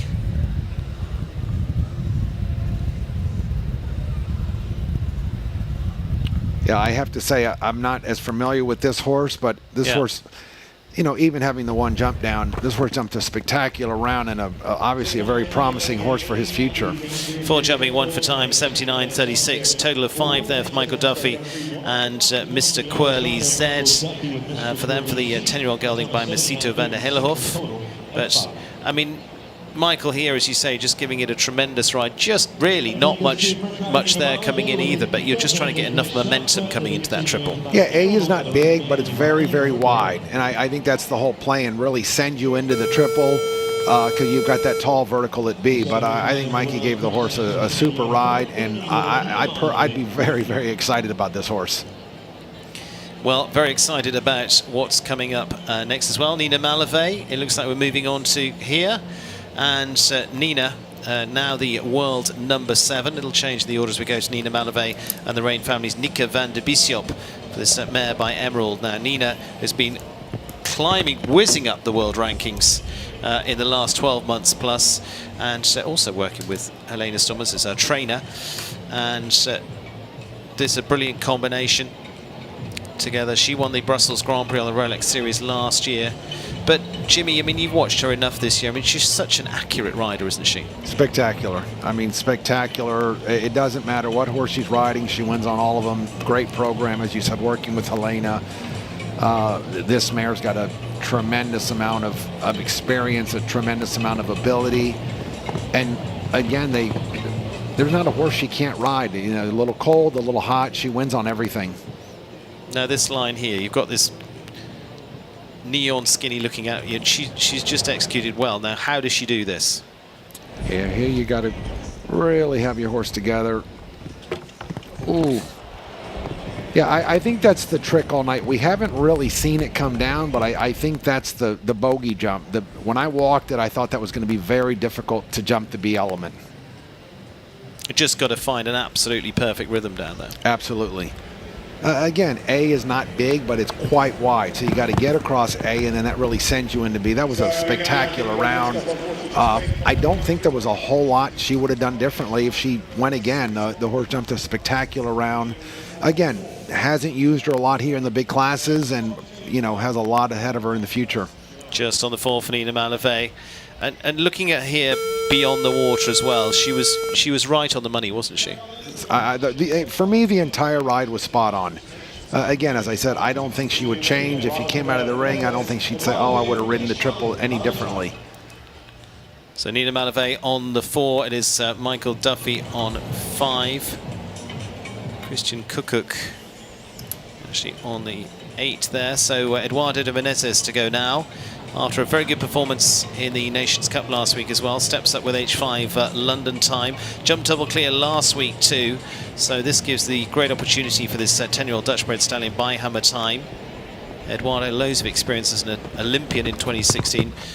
Super rider to watch as well. Such balance, such control. Really lovely, sympathetic rider, gives a horse. Now here again, in terms of time, Jimmy, they looks as though they've had some breathing space out there. So he's got a little bit of space here to give this horse the time it needs. And he was very neat on that careful plank. Very, very neat. I think this horse is a spectacular, spectacular animal. I've watched it early on. You know, it hasn't done a lot here, WEF, so far. Again, I think he's been saving it, and he's got a plan. This is a spectacular, spectacular horse, in my opinion. Jimmy's word of the night is spectacular. Yeah, I got to say, I'm really fond of this horse. What do you like? Wow. It just got a little tight for them. Yeah, the 4 is short. That's a very difficult line. It doesn't matter if you're going to do 6 or you're going to do 7. That's a very, very difficult short line. Came through the triple well.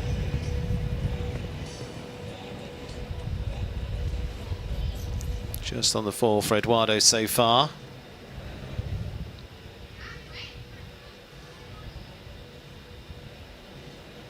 And comfortably under the time allowed. Just on the 4 there for Eduardo, and 76.29, as you say, comfortably for time with London time there. But impressive performance again. Jimmy, take another look at this with the Teal Towers. Yeah, big oxer. The horse gave a super jump. The 4 got extremely short. And you see the horse is 2 feet over it. He did everything in his power to try to miss this.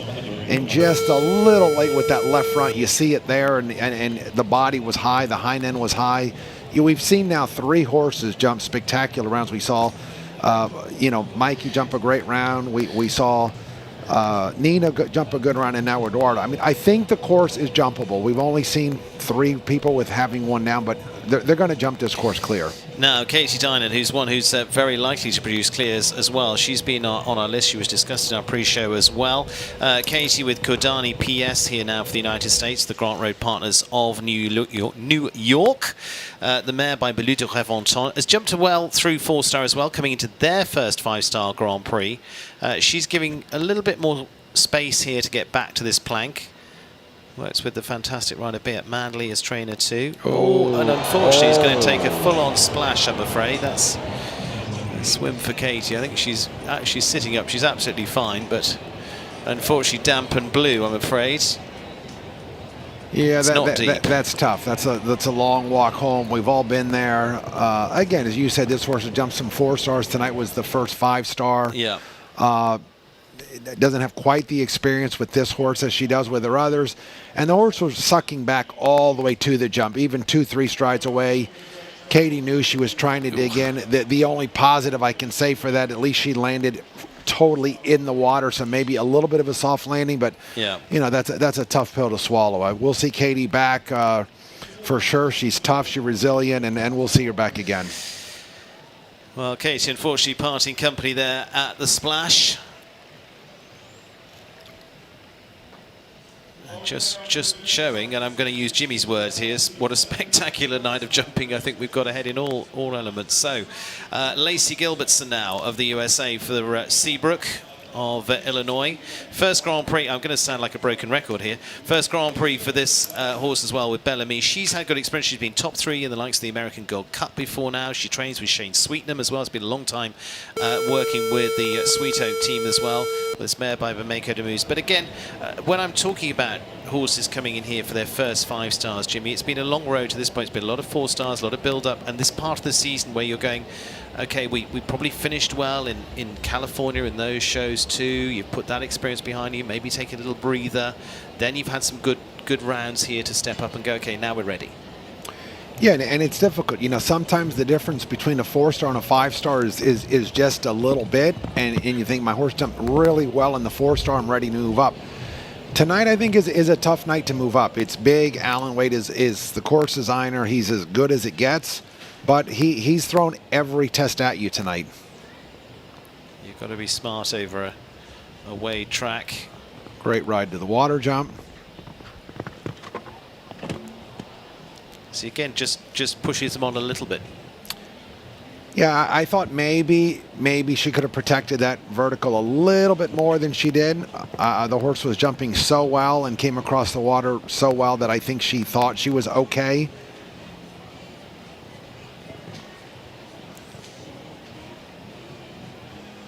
Yeah, there was the difference. Same idea, and she really protected the front end there at the yellow skinny. Set her horse beautifully for the triple.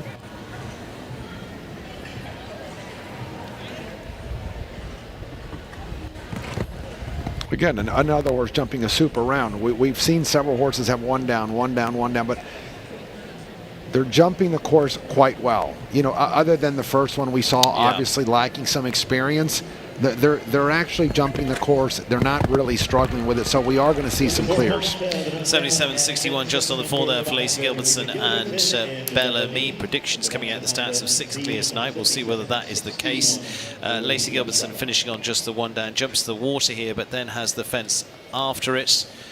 Jimmy, over to you. Yeah, I wouldn't say she took the jump for granted, but I thought she maybe could have fought a little bit harder at this vertical. She sort of got there out of stride, and the man just sort of jumped into it, where you saw at the yellow skinny, she really fought and she held the horse off, but jumped a super round. That looks like a very, very good horse for her future. Yeah, good debut into the 5-star Grand Prix for Bellamy, and there with Lacey Gilbertson.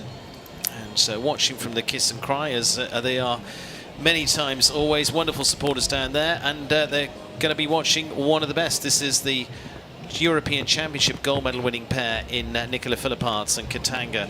Hugely experienced pairing. We were looking at the stats of this pair. I think they've jumped, what, 135 rounds at 5-star, so not lacking in mileage. Gets a nice turn back here to the plank, but it just doesn't quite come off, Jimmy.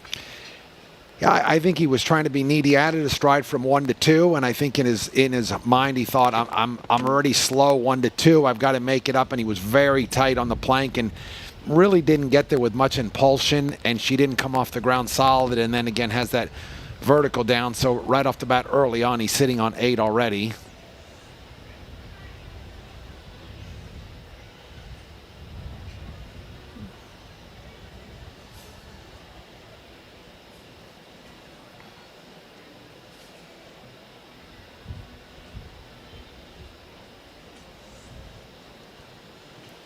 Now through the triple combination, she's found her feet again, Jimmy. Yeah, this is an unbelievable horse, and as you said, great combination, and they've done it all. Again, I think when he added from 1 to 2, he knew these riders, they've got a clock in their head, and I think he knew, I'm a little slow. I've got to be neat to this plank, and then he got there a little bit, what I say, a little bit dead, and a little flat-footed, and she didn't come off the ground solid, and then had that other vertical down, and then you end up losing your concentration, and then again has the last jump down as well. That got a little flat for him to that blue vertical. We saw a perfect view of that. And here she's fighting him a bit. Wasn't able to ride up probably like he would have liked here, and she just trails the hind end and has the last jump down behind.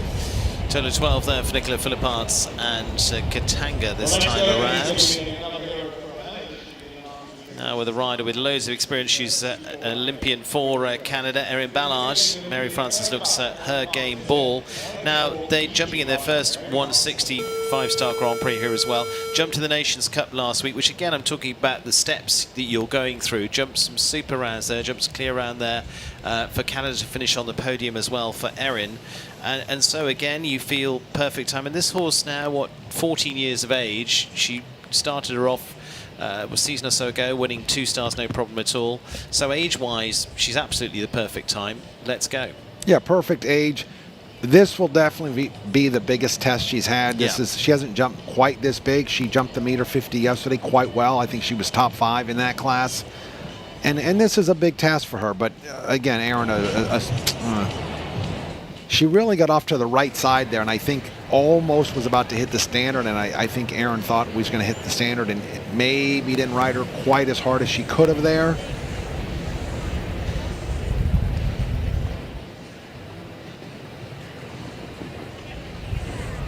That double gets very, very short. You saw there again, the mare obviously, she has a little bit of a right drift. I think that's what got her in trouble at the water jump, but we've seen her a couple times just shift right off the ground.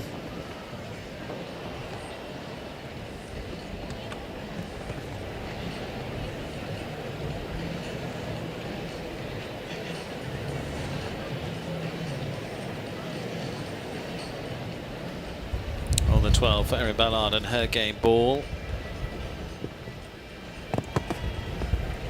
And so 77.51, total of 12 for Erin Ballard. Again, for her, it's about getting a gauge with the horse of where they're at. As I say, they jumped very well last week, and then You say just taking a look here and drifting at a few fences though to that side. Yeah, I mean, that was a perfect angle, again, in slow motion of the water jump. She really got off to the right corner, and that just makes the water that much wider, and again, here jumping into the triple. But, you know, the score doesn't really resemble the round. I mean, yes, 12 faults. Nobody wants to come out of the ring on 12, but there was nothing ugly about it. The mare handled the course quite easily. I think the start of it was getting way off to the right corner at the water jump. That put a little bit of trouble, but actually handled the height quite well. Good performance last week in the 4-star Grand Prix as part of the Nations Cup, and also had good Nations Cup appearances last year with wins. Charlotte Jacobs and the North Star of New York's Korbach van der Renger now is the gelding by Colestus for her, the 11-year-old for Charlotte. We've seen her a number of times the last few years with a fantastic lineup of horses, whether it's Rincul and Melchon, and now on to this horse that, again, she's been nicely bringing on, spends a lot of the summer out in Michigan, in Traverse City, developing them through, and then here in Wellington can really start to unwrap them into these big classes. And again, they're another giving plenty of space back to this line, Jimmy. She was a little wider there, which is fine as long as she picks a point on the course to make that time up. But as you said, this is a horse she's been developing. I saw the horse a lot in Traverse City. She's got a very, very good horse in Playboy. We'll probably see that horse a little later on and maybe the last 5-star here. But Charlotte she spent a lot of time over in Ireland with Greg Broderick and really upped her game. Comes from a very horsey family. Her dad was a top rider, represented the team on a lot of occasions, and just jumped into that double a little awkward. I thought Charlotte rode it well. The horse didn't come off the ground solid maybe and didn't finish behind. And again, a horse that with not all the experience, that's a very, very difficult triple combination. Jumped A well, but just didn't know how to figure out B quite yet, and then came out solid over the C element.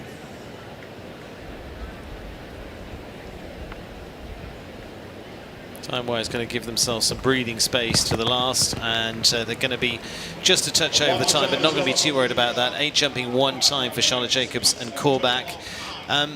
Jimmy, your overall assessment? I thought the horse was great. The only way they're going to learn to do this is by doing it. Yes. She got to that double a little bit too deep. We see it now in slow motion. She got there a little bit too deep. But again, the horse handled the course quite easily. Here, this is just inexperience. The horse got on, really ate up the distance there, and the 2-stride, the vertical had that down. But, you know, the only way they're going to learn and gain experience is from walking in the ring and doing it. So I think Charlotte's going to come out of there very happy with that round and know what to work on for the future. A man not lacking in experience is the world number 10. Prediction rate 38% for jumping clear. Winners of the Modon Grand Prix, 2 weeks ago. McLean also on the winning team for the US last week as well, with a different ride then for Mike Smith too, who's also the owner of High Star Hero. This gelding by Zazu. He's just really started to get into the mid-season groove now, hasn't he? Won the 5-star Grand Prix, was putting some wins together. Nations Cup win as well. Touch wood, we feel the momentum is going with McLean. Yeah, I mean, what do you say about McLean? Again, every single horse, this horse has been, when you look at the clear round percentage and what he's done over the last, I would say 6 to 9 months, this horse has really been on his game. In the beginning, there was a few kinks to work out. It was a new ride for McLean, but the horse has come on strong. He can't possibly be in better hands. And won that class a couple weeks ago. That was phenomenal. He's got a great owner in Mike Smith. Let's see how he tackles this. No clears yet. We've got 3 of them on 4 at the moment.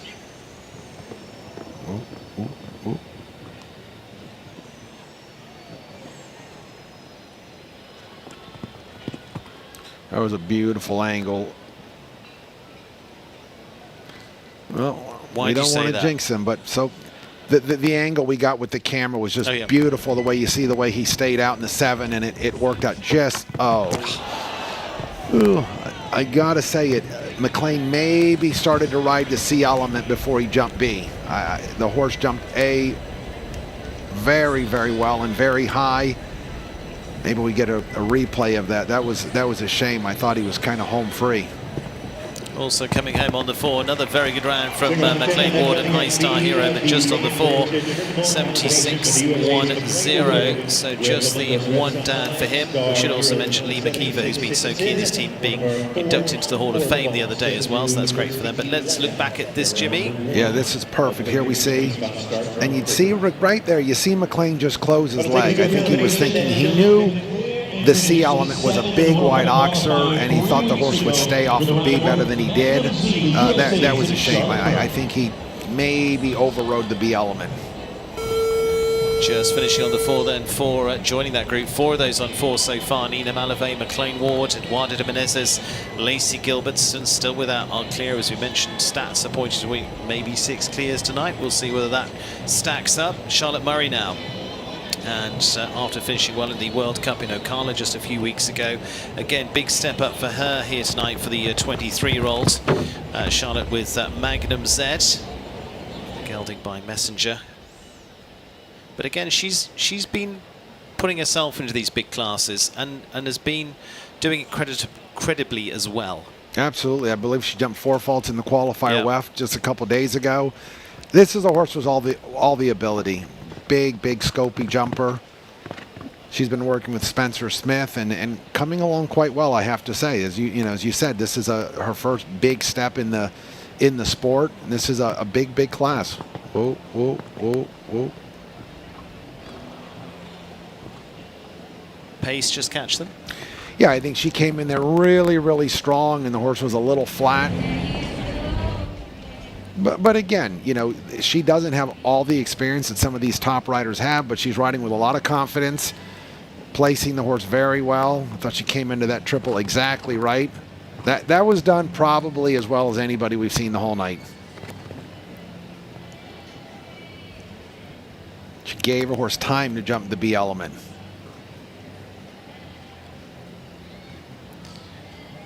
Coming home on the 4 then for Charlotte Murray. Another very good round from her as she'll get home inside the time. 78.79, so just on the 4 for Charlotte Murray and Magnum Z. Let's head down to Ali down in the warm-up. Hey, Stephen, down here with Nina. What a close call. So far, still sitting pretty with 4 faults, as is a few other people. What did you think about your round? I think Nika was amazing. I think I came in the triple a little bit too fast. I should have maybe do one more stride in the turn to have her a bit more together with me. I was thinking a lot about the time a lot, but I was waiting the time a lot, so I think I should have just taken a bit my time there, but she was just amazing. She was flying, so I'm really happy for her. And she looked amazing, and we wish you the best of luck. I know you said you will bring her out week 11. So far, we will see about the 4 falters. Stephen? Is because there are 5 of them tied on 4 faults at the moment. I don't think that's going to be the jump-off stage that we get to in the end, but we will see. Captain Brian Canan, Castlefield Dream for the USA now. We are going in reverse order of qualifying from earlier on this week as well, both from the Adequan WEF Challenge Cup qualifier and from the Speed on Friday as well. Brian with the Clinton-sired horse has been working with Lauren Huff as well. Has a little look at the water, but keeps things calm. And that he did a good job there in keeping them off that vertical. He sure did. This is another horse has a right drift, but Brian did a great job ignoring it, riding across the water and trying to keep the horse as straight as possible.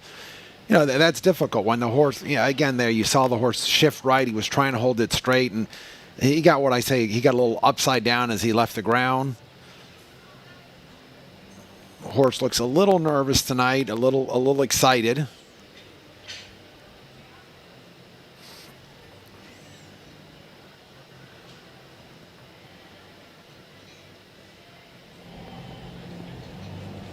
Comes through that line well. Yeah, Brian, I got to say, giving him a super ride. Yeah.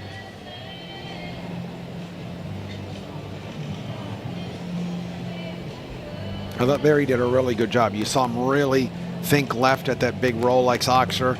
And again, coming down with 2 down, but I thought that was a great round. I think the horse was maybe a little nervous tonight, jumping off to the right corner. I think that's what got him, but I thought he gave him a great ride. And as I said, the water jump, he sort of ignored the fact that the horse was drifting right, rode across. But here you see the horse shifting hard right, and Brian was trying to hold him straight with the rein, and he just got a little bit upside down. Here we see a perfect view, horse going right at the water, but he gave him a strong ride. And then again here, horse thinking right and Brian thinking left. Brian Canan bringing it home with the 8 faults, in fact 1 for time as well, total of 9 overall. A combination that many have been talking about because they jumped so superbly in the Nations Cup. They've been placed in the Grand Prix already. They won a winning team last year for Team USA as well out in Canada. La Contessa is the 11-year-old mare for Marilyn Little of the US. Also, she's a past Pan Am champion in eventing as well. She won the speed class yesterday, different horse on that occasion though. They've been going seriously well, Jimmy, and this is a mare that everyone seems to be very excited about. This is one of the hottest mares on the circuit. I know everyone's tried to buy her. I don't think Lynn really wants to sell it, but just a super horse, and the record is unbelievable. She jumps a lot of clear rounds. We saw her, I believe, last week, the week before Nations Cup week. Yeah. She was really as good as it gets. She's extremely careful. Marilyn's a real fighter. Whoa. Yeah, she's been a regular top 10 in the 5-star Grand Prix as well with this mare.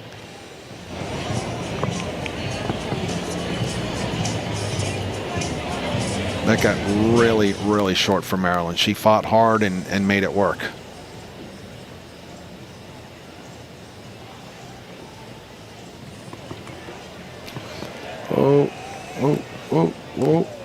Oh, Stephen, are we going to see our first clear? Breathe in. Time should be good. Little way to go yet, though. Are we going to see our first clear? 79 seconds. Time's good. Okay. Time's good. Fence is good. It all looks good once again. Delighted team on the kiss and cry as well. It's all kiss, no cry. And there, Marilyn Little delivers the clear once again. But again, if we go back to the stats, she plays out for those as well. She's got a really strong clear rate there too. So that is almost no surprise if you're looking closely.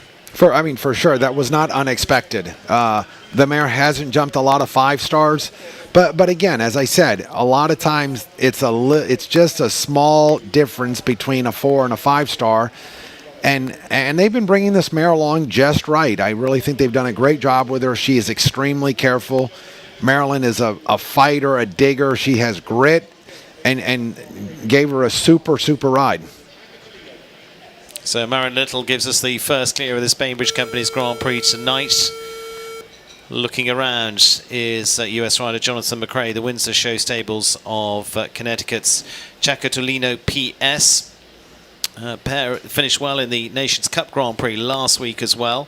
Their second 5-star appearance with this experienced rider. Jumped earlier on this season too.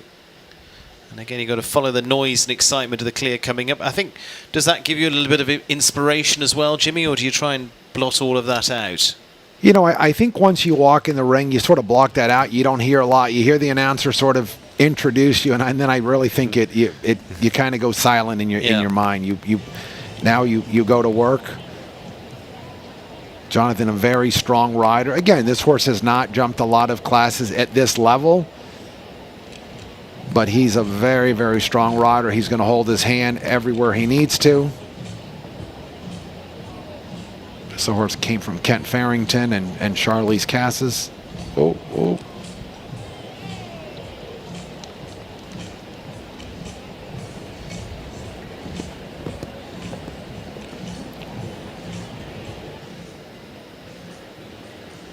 Leaves them up. Oh, maybe we're going to see 2 in a row. That seems to happen a lot. Still more jumping yet, but getting ever closer. Time might be close, but should be okay. And Jonathan gets there at the last. Jonathan McRae is going to be very happy with that one, 77.09. He's got a second or so in hand, neatly done with Chacatolino PS, and gives us clear number 2. Suddenly 2 come on the bounce, like I say, going in reverse order. But this pair following on, like I say, finding that form. They finished well last week in the Grand Prix. That was going to be not under the lights, but now they pick it up again. I would say the both, we saw 2 clear rounds. As I said earlier, the course is jumpable. We saw a lot of people show us a 4-fault round, told us it was jumpable. I think both Marilyn and Jonathan, they rode every step. They didn't leave anything to chance. They weren't just relying on the horse. You saw them really dig in and get it done. That was an amazing ride. And again, a horse that doesn't have a lot of experience at this level. Now to Kyle Tim of Canada, and Canadian based out in France, riding for the Rain family also, the same owners as that of Nina Malavey. Finished well in the World Cups out at Santa Anita last season as well. He's been a superb Nations Cup rider for Canada. Casino Calvin, been the top Canadian finisher at Toronto before now as well. I say based out in Europe.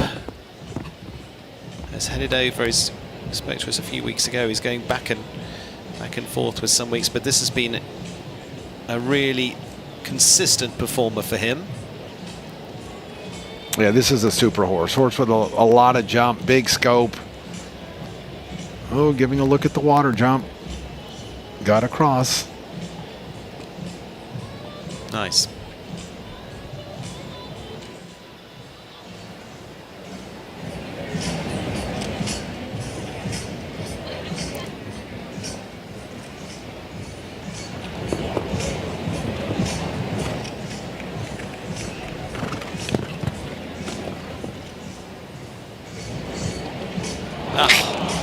Oh, that was cheap. That was. I actually thought that was coming out well for them. Yeah, I agree with you. I thought he rode it well. I thought he got there just like he wanted to, and it was just a very, very light touch. That was a shame. Just on the 4 for Kyle Tim of Canada so far, and Casino Calvin. A lot of 4s. Now they're separated. Nina Malavey now into 3rd, McLean Ward 4th. I remember we're talking about a class with $500,000 on it, so a fast 4 could still be in good money tonight, we'll see, but just going to be on the 4. Actually going to be a couple of time over the top as well. 80.17 for Kyle Tim and Casino Calvin, so into 9th so far. Jimmy, your assessment? That horse deserved a clear round. I thought he jumped an unbelievable round. That was very, very light. We're going to see a replay here. I thought he rode it well, and the horse really deserved at least a clear jumping run. He did have the time faults, which hurt him, but I thought he set the horse up beautifully. He was balanced, and he was about a millimeter too low with his right toe. Well, that in the pole earlier on for them. And as you say, just a little bit of time to add as well. 2 clears so far. Jonathan McRae, Marilyn Little in this Bainbridge Company's 5-star Grand Prix tonight.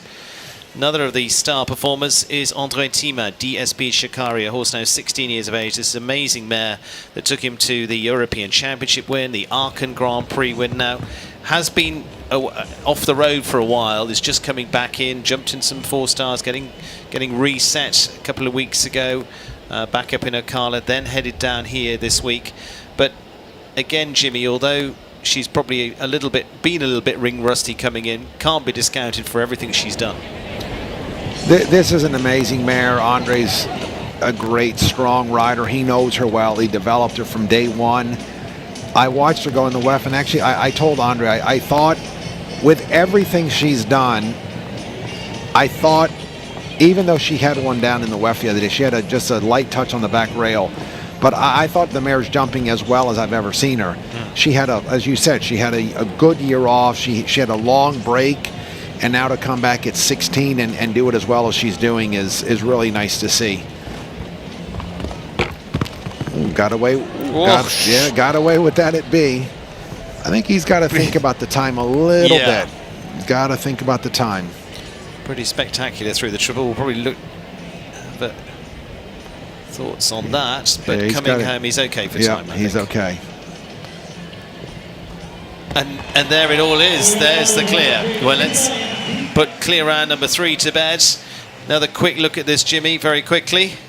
Yeah, the mare got off to the left corner pretty bad at A, and even worse at B, and he did get away with a hard rub there. You know, again, that's where straightness, in my opinion, is so important.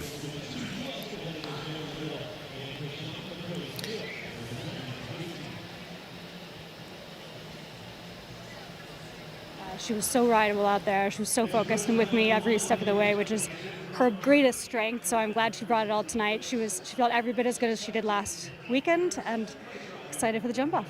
She just looks like she keeps getting better and better. We know how fast you are in the jump off, so we are excited to see this jump off with you.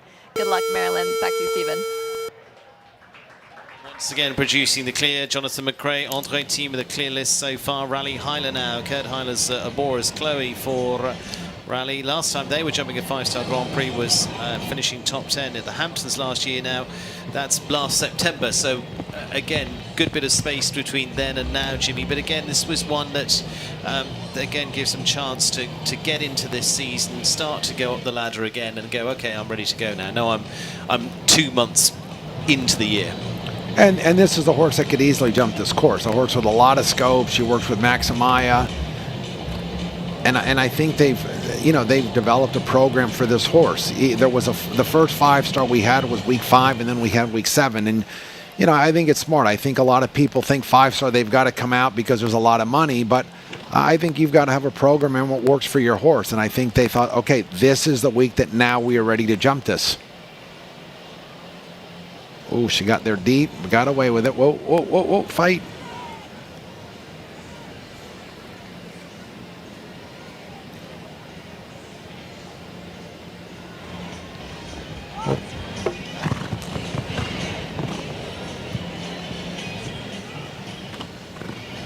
Come on, little touch in there, but it's going to stay there. Ooh.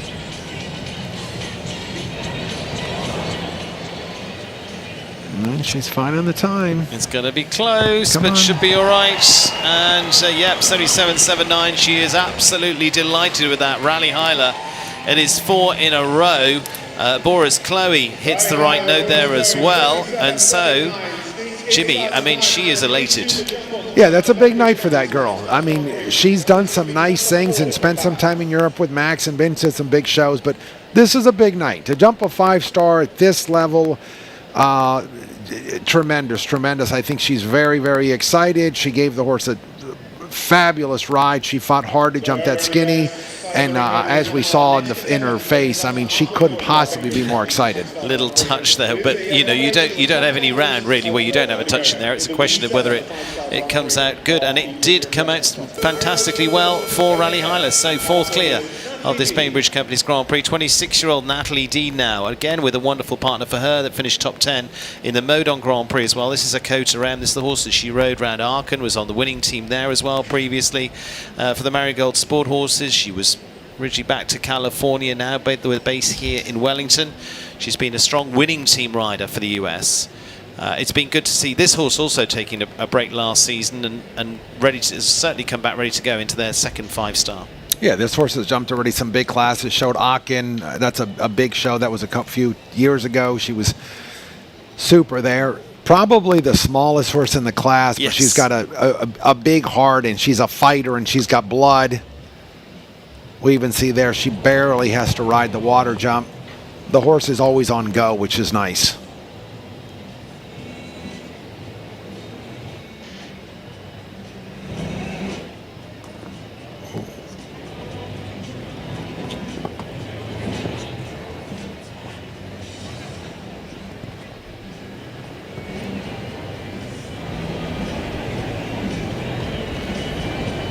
I think they're starting to figure out the trick. Yeah. Well, this is where the real test is. Oh, just gonna catch them. I was just, as she left the ground of that jump, I thought, ooh, she could have used a little more leg. I think, again, the horse is so on go with so much scope. Mm-hmm. I think she thought she was just going to cover that back rail easier than she did. Comes home on the 8-faults there for Natalie Dean and a Coteram, so 2 down in the end, 74.77. And again, and probably a hallmark of an Alan Wayne course, and many of our top course designers we see here, you can have a couple down, but you'd actually walk away and go, it was a good round. It was a super round. Again, I think she could have legged a little harder there, and I think when she had that down, she probably got a little distracted. I think she was shocked that she had it and then ended up having one more down. Yeah. But the mare really jumped a super round. Yeah, absolutely. So, and I mean that as a compliment to Alan and all. Lost a shoe down there to Alan and all the course designers here. They're just so clever with what they all do. Marilyn Little produces a clear. Jonathan McRae, Andre Tima in the clear list so far. Raleigh Hyler making it fourth so far into the jump off of this Bainbridge Company's Grand Prix as we hit the halfway stage of round one. And it is an exciting lineup coming up for this Bainbridge Company's Grand Prix here tonight. So, fantastic five-star action. 4 clears out of the first half here as well. We're going to take a little bit of a breather as the tractors head on in. We're going to be back in a moment or two.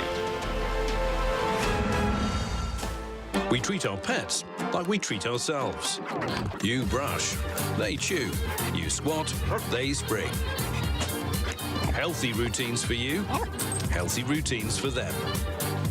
Greenies make health a treat. Listening is crucial. I mean, I think every step of the way you listen, because it has to be a partnership in that sense, that there is communication both ways. There's so many good things that horses do for us. We owe it to them to treat them as we would anything else that we love and care for. We are their biggest advocate.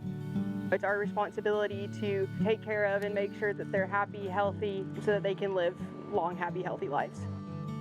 It is a complete privilege to work with horses.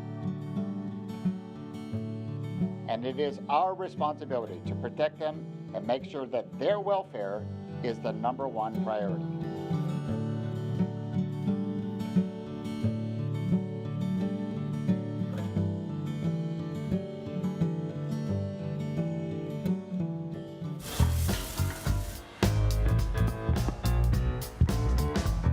When you love your dog like crazy, you make sure their food is delicious, just like yours.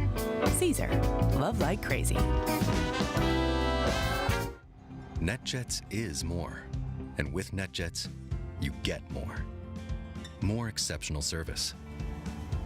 Heightened safety standards. And anytime access to where you're needed most. Do more and miss less with NetJets. Well, welcome back to the $500,000 Bainbridge Company's 5-star Grand Prix. Lots coming up. We're taking a little bit of a break between the first half and the second half of this first round of the Grand Prix. 4 clears so far, and we're catching up with people all around the grounds here too. And who's doing that is Ali Wolf. We're going to go and catch up with her as well and see what she's been up to and who she's been catching up with. Mike Smith joining us here. Mike, so great to have you. Mike Smith, an avid rider, big owner of 2 horses in this class, as well as a partner in Wellington Lifestyle Partnerships. Mike, first off, what does it feel as a rider, but what does it feel as an owner to watch 2 great horses, Hyalita and High Star Hero, in this class? It's very exciting.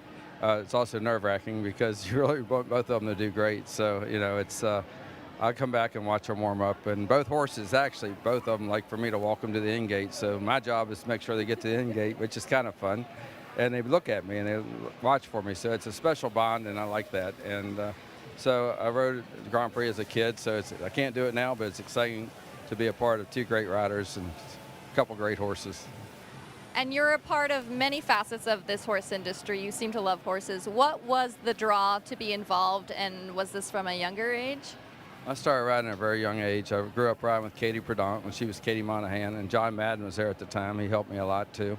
And then I later went to Don Stewart with the Hunters. But I had an injury in my lower back, so I gave up my dreams of being a professional and went to college and went back into the family business. And then the whole time working, I was hoping I could come back to be an owner to the top level. So my dreams have come true. I'm out here having a good time. And how did you choose between these riders, these amazing riders, McLean and Tyza? It's a great question. I've known McLean most of my life. I had a lot of respect for him. We've been friends for a long time. Tysa is from our area, and she rode a couple young horses for us. At the time, I was looking for a new trainer and a new rider, and she wanted to go to the Olympics, and I had gotten Romero Quintana there in 16, so I said, look, if we work together, I think I can get you to Paris. So she did a great job and got to Paris. I got to be the ground coach, which is a dream come true for me. Since I couldn't ride it, at least I can coach it and own it, so that was pretty great. That's amazing, and amazing to support such amazing riders and people. Thank you so much, Mike. Thank you so much, Alex. We'll return after these quick breaks.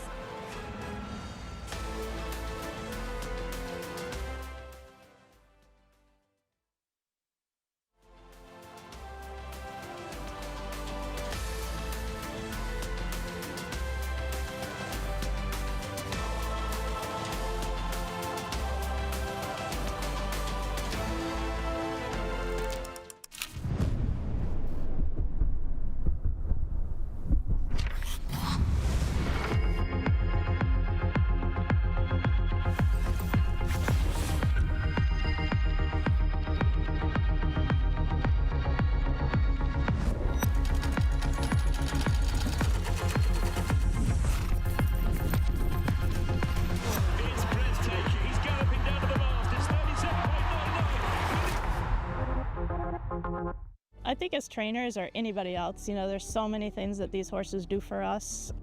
I've always said horses give me wings, they take me all over the world, and they give me a sense of responsibility. Again, there's so much good that a horse can do with people, and we just need to be so responsible, and we owe it to them to do what's absolutely the best for them as well.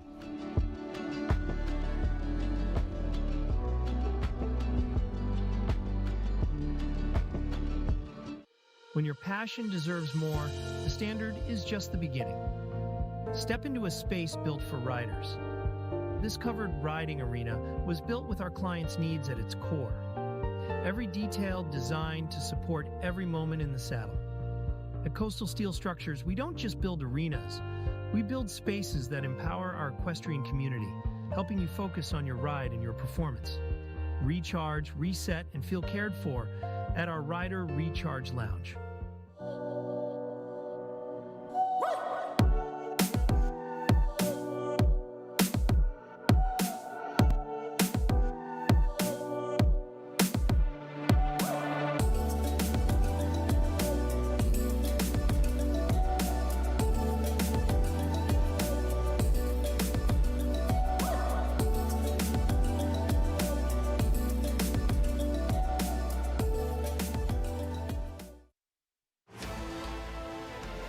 Welcome back. These are the jump-off qualifiers so far, the clears so far in our Bainbridge Company's 5-star Grand Prix tonight. Marilyn Little, Jonathan McRae, Andre Thieme and Raleigh Hyler. And remember, this is only the first half, and so a brilliant lineup so far. Jonathan McRae, one of those, and he's down with Ali. Back down here with John McRae. John, what an exciting round. Yeah. One of now 4 clears in the jump-off. What did you think about your round tonight? He gave me a good feel in the practice ring. He was very relaxed. I didn't jump such a big oxer. And I had a good feel. And overall, myself even, I felt very calm, relaxed, so good. I was delighted. And you said this was only the second 5-star Grand Prix that you've jumped with him? Correct, yeah. So he jumped the first 5-star here. He was 7th or 8th in the WEF and 2 down in the night class, and then this week. So, good. How are we feeling for the jump off? To just do my own round, trust my horse. Absolutely. We're excited to see that. Back to you, Stephen. Yeah, looking forward to seeing them. Good luck to them, each with their own agenda tonight. And so we are moments away getting back underway, like we saw the 4 clears so far. As I was saying, we go in reverse order of the qualifiers. So this second half group is the best of that qualifying from earlier on this week. So in theory, the group in form, but also some have changed horses, some new options in there. Let's take a look at the clears so far. Marilyn Little gave us the first of those with La Contessa. Certainly, Jimmy, an in-form partnership so far. Marilyn and this mare are really on fire. As you said, they jumped in the Nations Cup. For sure, at this point, if you look at the lineup for the 4 that we have clear, she's one to watch. She's going to be fast. She's coming out first, and she's going to go as fast as she could possibly go. Put them under pressure, and she knows who might be coming later on. I mean, this is the first half build. Jonathan McRae, we just heard from there, delighted with the round and really just taking it step by step here. I think Jonathan's going to probably try to stay within this horse's comfort zone. I think he's just as excited as can be that he jumped a clear, and I think he's going to just try to stay within this horse's comfort zone in the jump off. Yeah, exactly as he said there. Let's see one that knows what it's like to win the big Grand Prix. Aachen Grand Prix winning combination. European champions Andre Tima, DSB Chikaria. The mare 16 years of age, taken a break over the last year, but she's now definitely taken the rust off, Jimmy. She sure has. I think we will see Andre take a shot. I spoke with him earlier. He said he wasn't quite sure if she was 100% fit, but again, we saw her tonight jump a clear round, so I think he's a lot of money at stake tonight, and he's going to go in there and try to win this class. And a spectacularly excited Rally Hyler there, producing a clear too. Those are the 4 clears at the moment, 20 combinations in terms of number gone, and still more to come. Same number to come into our second half yet, which gets underway any minute now. The Kubota tractors just heading on out there from Florida Coast Equipment, our thanks to them. And under the spotlights, our second half, our seriously strong second half coming up when we consider we've got Daniel Blumen, Laura Kraut, we've got Spencer Smith, Richie Vogel, we've got Kent Farrington coming up, we've got Derek Kenny, Bertram Allen, Ansgar Holchers Jr. is going to be one of the youth stars in the latter part, as is Mimi Gotchman, Nal Nassar, and last to go going to be Ben Mayer. They're just a few of those in there as well. And so picking up with Mark Blumen, who was second in our Grand Prix just a couple of weeks ago. Brilliant round from him with Landon, which was the former ride of Kent Farrington going back. What a medal for him at the Pan Am Games. Then was with Daniel Cousin for a little while. And for the over-the-top stables, this has been a very fast-moving, very quick to come together partnership as well. So, Mark Blumen and the ride for Columbia, Landon Deneuve. Mark Blumen then, see whether he is able to live up to what we've seen already, Jimmy. It's been very impressive what we saw some 2 weeks ago.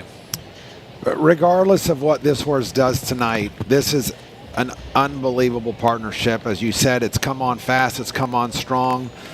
I think it's probably the best I've seen this horse. You can't take away what he did with Kent. Kent jumped this horse in the Pan Am Games.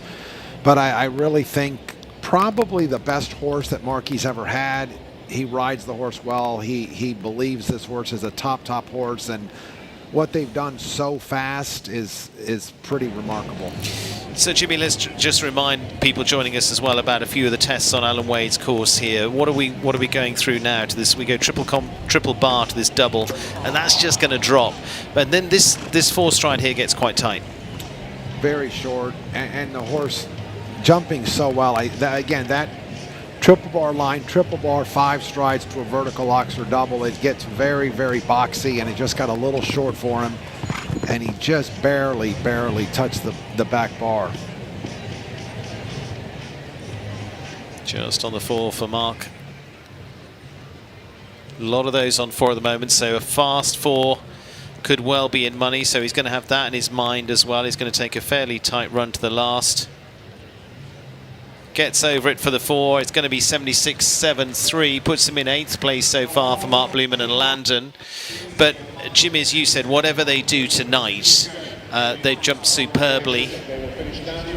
And 2 weeks ago, brilliant result for them. But it's a very, very exciting partnership now. It sure is. And here we see the double just got a little short, and he barely rubbed that. Again, that horse really deserved a clear round. I thought Marky gave him a spot on ride. The horse jumped a super round and really deserved to be clear.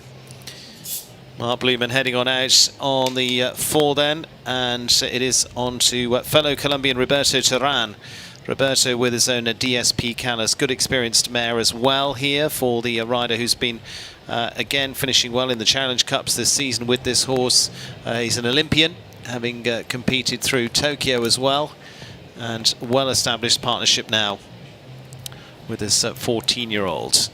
Again, it's all going to start to come pretty thick and fast with the established partnerships now, Jimmy. We saw a lot of first-timers in the early part. Now we're going to see a lot more of the been there and done it. He's given this horse a lot of time, a lot of mileage. He jumped her everywhere, a lot of 4 stars, a lot of 3 stars. And I believe just this winter stepped her up into the 5 stars. And I believe this is maybe her 3rd 5-star class of the season. Yeah, placed well in the Challenge Cups, as we said so far.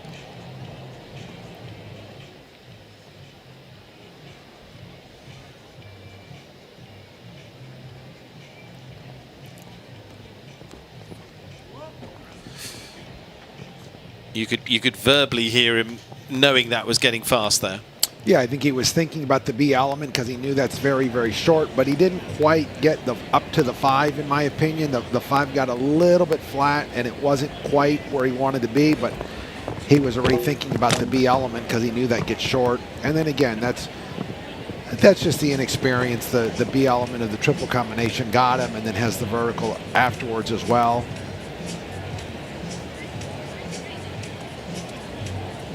Looks like Roberto maybe is going to save her for another night. Yeah, the hand's going to go up there. So decides to retire for Roberto Terran here tonight with DSP Callas.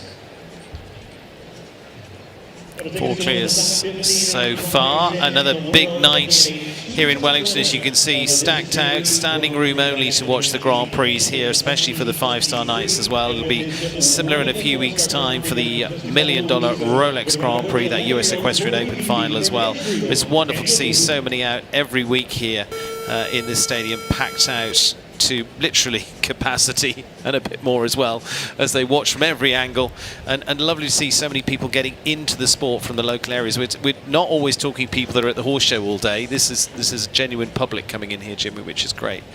Let's take a look with that of Daniel Blumen and Corby VV. Very strong stats around this pair as well for jumping clear. Highly expected to jump a clear here tonight as well.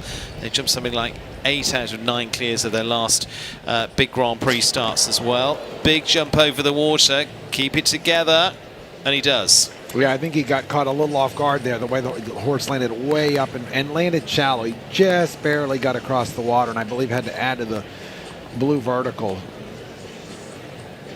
I think tonight with the lights, Corby is really getting up in the air. This Liverpool's going to... Whoa.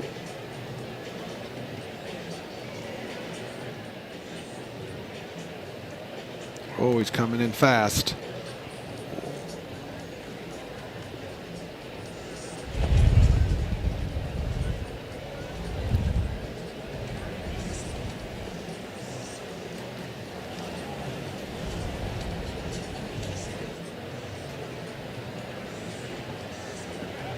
So again... Oh, they must have given him the water. Yeah, so I was just looking for a fence, couldn't see a fence. I think it must have been the water. Looking at, yeah, it looks like a piece going back in over there, so it looks like he got the water there. So that was going to count on 4, so foot in the water. And it must be because he's going over to have a look at it. There's the plaster scene there that will show them landing on it. Yeah, it's hard to see from that angle. I have to say, the way she left the ground and the way she landed, you would think he had the water. I mean, it's hard for us to see from that angle, but a shame. I can tell you, the judge down there, Kevin, is just showing him the plaster scene at it, so he's showing him the evidence. Yeah, it's close, but obviously left a mark. Yeah, Kevin's right on the job there. Kevin Giblin's been doing this a long time, and he obviously saw it. Now the winners of the Dublin Grand Prix, winner in thermal, just into the tail end of 2025 as well. And one of the finest in the sport is the world number 11, Laura Kraut now, and the Cherry Knoll Farms Bisquetta. Brilliant in Dublin. Such an exciting Grand Prix. Alan Wade was the course designer there as well. It was one clear round, and it truly was one for the history books. Now Laura looking to add more to the 5-star successes she's had here. And she's another one with a top group of horses. She's got a great string in her, especially your talk her 3 or 4 5-star horses, and then she's got a couple new nice ones coming along.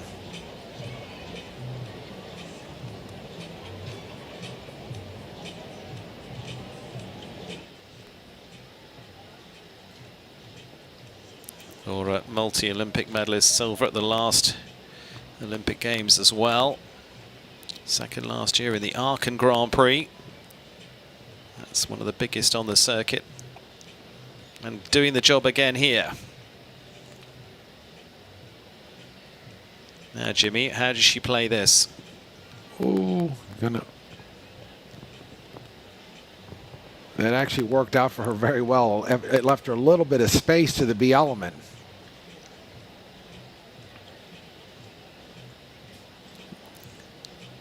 Time is not going to be an issue.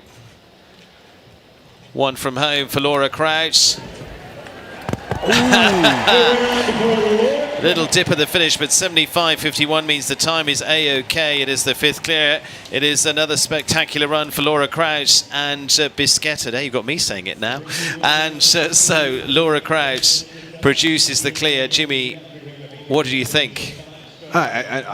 Great horse. Laura's got a lot of experience. Probably over the last 6 months, she's done as well as she's ever done in her career. Yep. As I said, she got a little deep into the triple, but gave her a little space at B, and just unbelievable the way she came. Here you see the last jump maybe a little bit long coming at us. It's hard to tell. She put her legs out in the middle of it, but gets away with it. Laura Crouch adding to the clear list so far for the US Olympian, US medalist. Next to the US Young Stars now is Tana Karotkin for the Sandalwood Farms. Finished second in a Grand Prix earlier on this season. This is another step up for this pair. Kinmar Quality Hero, but they've been up through 5-star already. Tana joining that list of under 25s competing here tonight. A few more of those to come a little later. Again, steeped in the horses in his life all the way through from the rest of his family as well.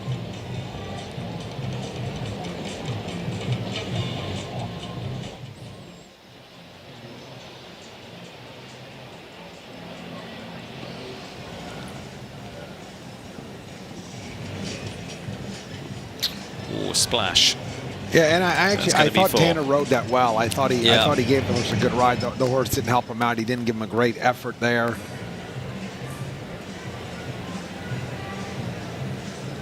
So again, puts him on the floor. But remember, Nina Malave is currently in 6th place. That is going to add another and another.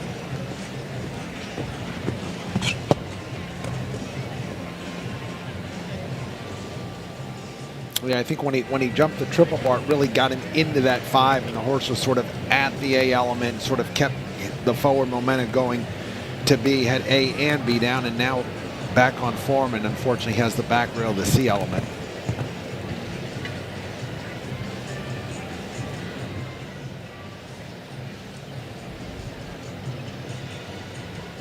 Little touch of the Rolex.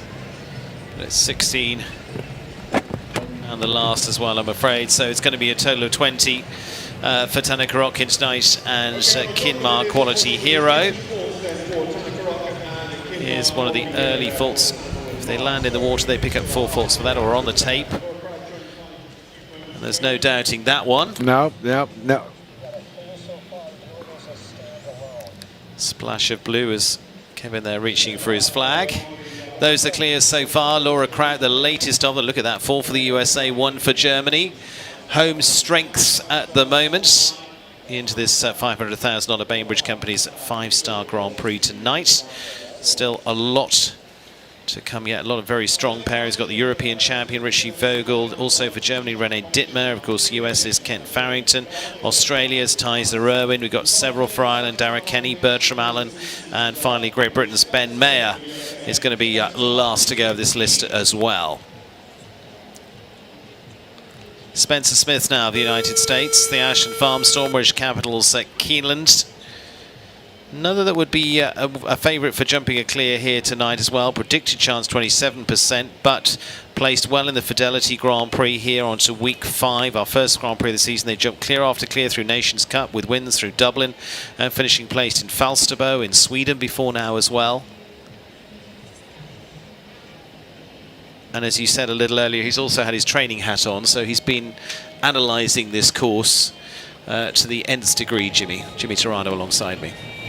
And he's done a great job with this horse. He really brought it to this level early on. It jumps some 2 stars, and Every step it took, it just sort of kept going. It looked like it was going to be a 3-star horse, and then he stepped it up to the 4-star. And this horse has actually been quite successful, even jumping some 5 stars.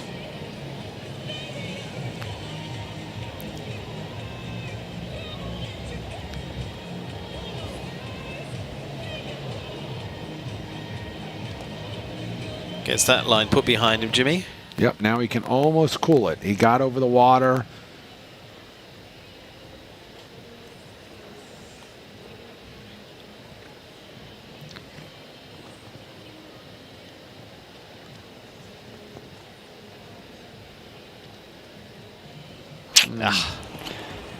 Yeah, Spencer was pulling on the reins, but he was pulling, but the horse sort of kept going through his hand. It didn't really respond to what he wanted.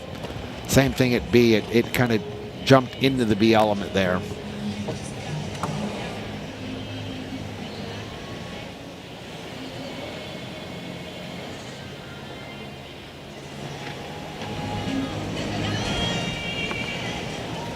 Rolex fence dropping as well. Going to be 16 there for Spencer Smith, and Keeneland's did a very good job early on. Ran those early run from the plank to the water and through, but it then just started to unravel, Jimmy, when we got into that as you say, boxy fall.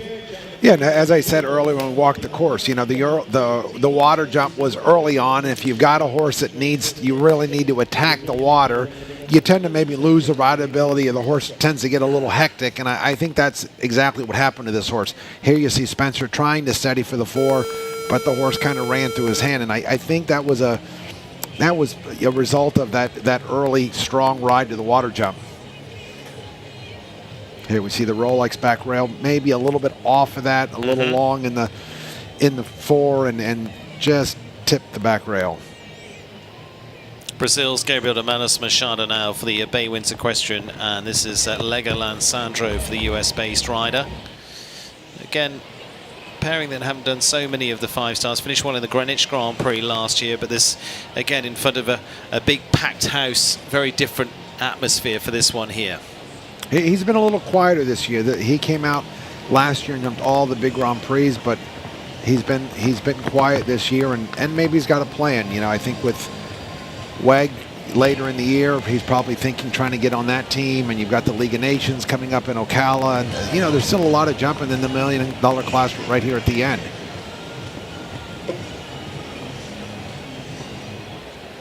Ooh. It worked. It sure did. He really got off to the left side and had to ride strong there, and the horse got off left, but he did. He made it work.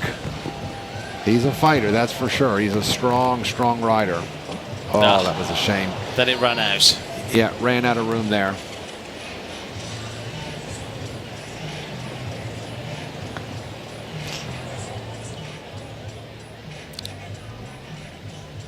Coming home, I was going to say 4. It's going to be a fast 4, but it's going to be an 8, unfortunately, 75.66. Total of 8 there for a combination of Gabriel de Manos Machado and Legoland Sandro.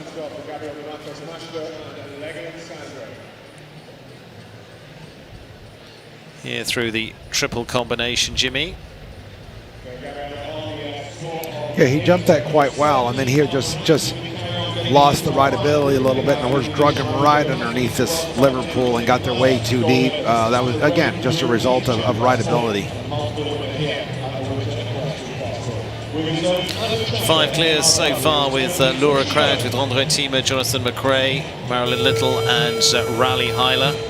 1 German clear so far. Now looking for another. We've got 2 German riders coming up back-to-back as well. Richie Vogel of Germany, the world number 4, the European champion. We've already got 1 European champion. That was from 2021 in the mix. That's Andre Thieme. Now the man who was winning the title in 2025 takes a shot with the Westphalian stallion Abu Chaka. New ride for him as well. Jumped clear in the NetJets Grand Prix a few weeks ago, but again, he's made the change around. He was winning the Fidelity Grand Prix with Gangster. Now he's again testing the buttons on this horse that Sophie Hinners was riding too. I think he's got a plan for Gangster. I think that's his horse for the World Cup Finals in Fort Worth coming up in just a few weeks. And it looks like so far he made a good choice. This horse is jumping really, really good round. Ooh.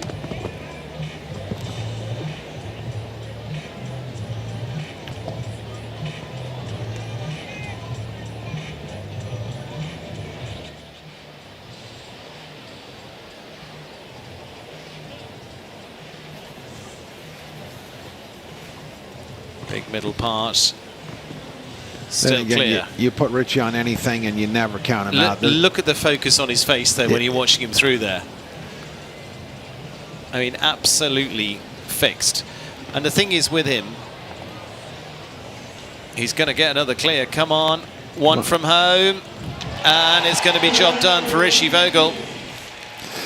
Gets him in there with an extra clears, clear round number 6 for the world number 4 with Abu Shaka.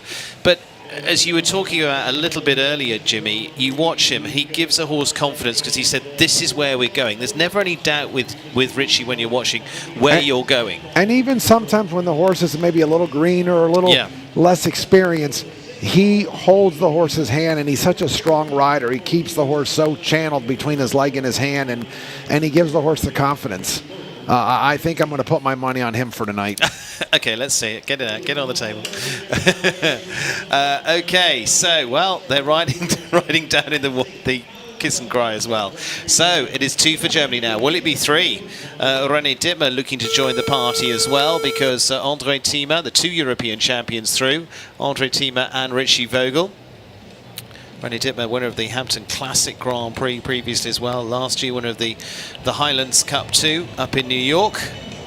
René with Cody 139 though this time. He's jumped another lot of big classes with Corsica. This is a pair that jumped well in Toronto.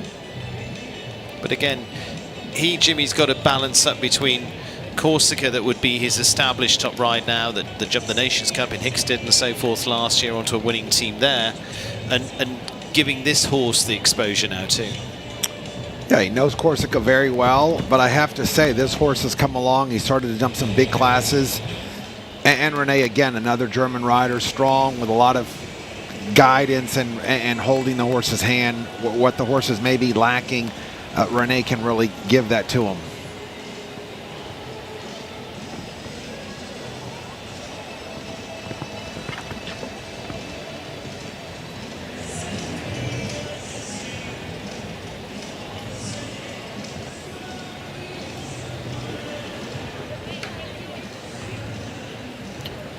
There's the first rider we've seen. He did 6 to the double. I think he's the only one that's done that so far. I was about to say, what difference do you think for him, why would he do that? You know, I think that the 5 can get a little bit flat and the 1 is very short, or what we call very boxy. So I thought he thought instead of coming in there very hot, he thought, let me shorten his stride and come in exactly like he wanted. But okay, unfortunately the wheels are falling off a bit.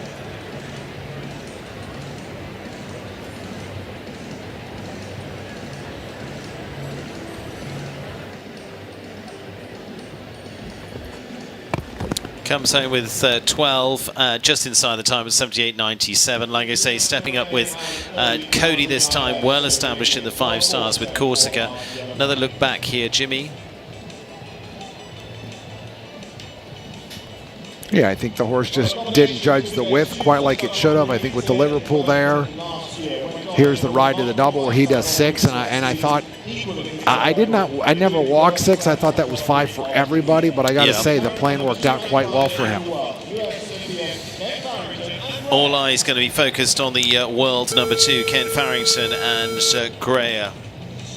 Winners week after week in the 5-star Grand Prix last year, including the Grand Slam in Geneva. 7 5-star Grand Prix wins last year. Took him to the number 1 spot.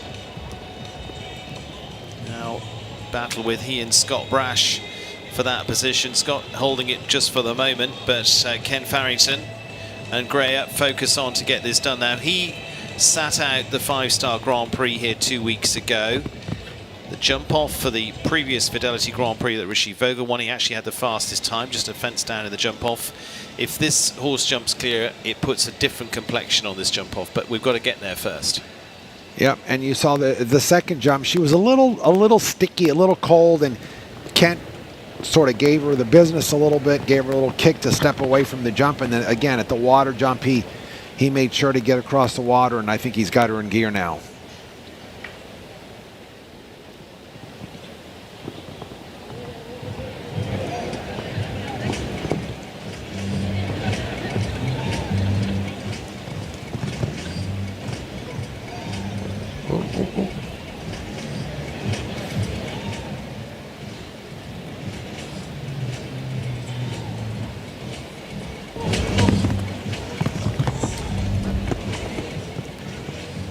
To her all the way. Oh, it's going to go.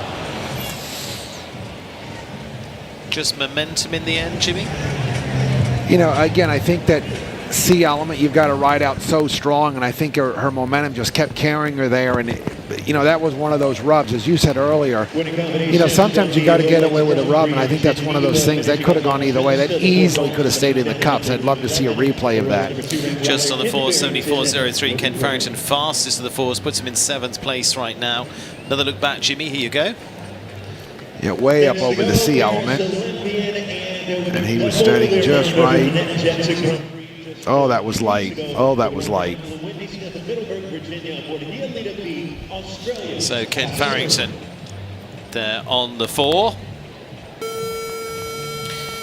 Clears so far, let's remind you of those. It is 6 clears to date, the most recent being Laura Crouch and Richie Vogel. Now for the lineup looking to join this group. 2 there for Germany, the rest for the United States of America. We're going reverse order of qualifying from the big class back on Thursday as well. Tyser Irwin of Australia jumped a superb clear last week as well in the Nations Cup. This her Olympic ride as well. We heard from Mike Smith, the owner, a little bit earlier on too. The mare by Emerald, Hialita B. Predicted clear around there, rate 25%. Finished well into the NetJets Grand Prix with us too.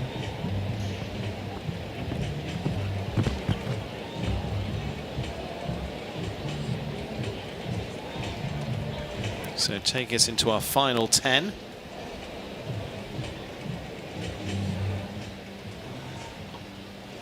It'll tremble at the plank.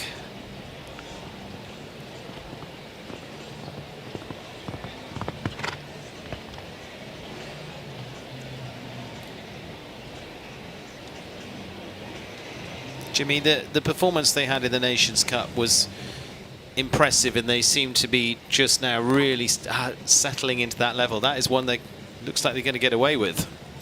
Yeah, she hit the A element of that double, but got away with it. That's just, you know, it's the luck. Kent barely breathed on one, and they came down, and she got a substantial rub there and got away with it. That's just the way the sport goes. Again, another hard rub at the back rail of C, but it stays in the cups.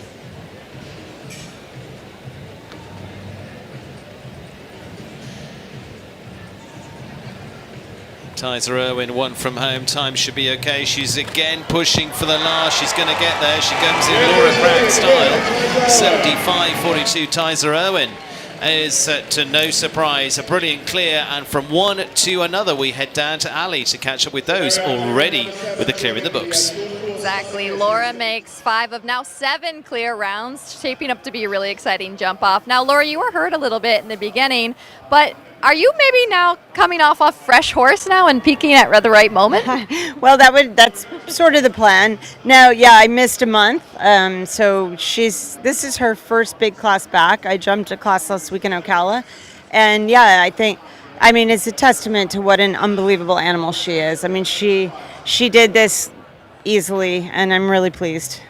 Absolutely, and we're really excited to see you in the jump off for representation. Back to you, Stephen. Thank you very much. Tyser Irwin jumping into that jump off as well now. And Elena Haas of the United States looking to join the group of clears. 7 at the moment. Elena from California with Claude. And for this pair that jumps so well through Spruce Meadow, she was on the Nations Cup team for the US there last year as well. Deservedly so after good performances there, including in the RBC Grand Prix as well. And just has an early rail at the WeatherTech fence. Yeah, almost looked like she turned the horse off the ground before she left the ground, and I really think that was the cause of the rails. She actually had the front and the back rail. I think she needed to let her horse finish the jump before she turned him.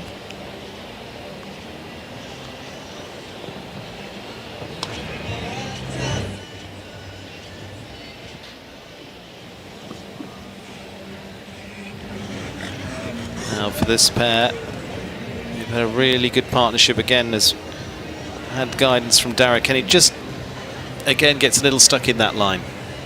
That's a difficult line. Now, when I walked the course, I thought that was going to be a real tricky spot. You've got to ride the big oxer with the Liverpool underneath it, and then the 4, delicate, skinny, right into the corner, the Jumbotron. There's a lot going on there.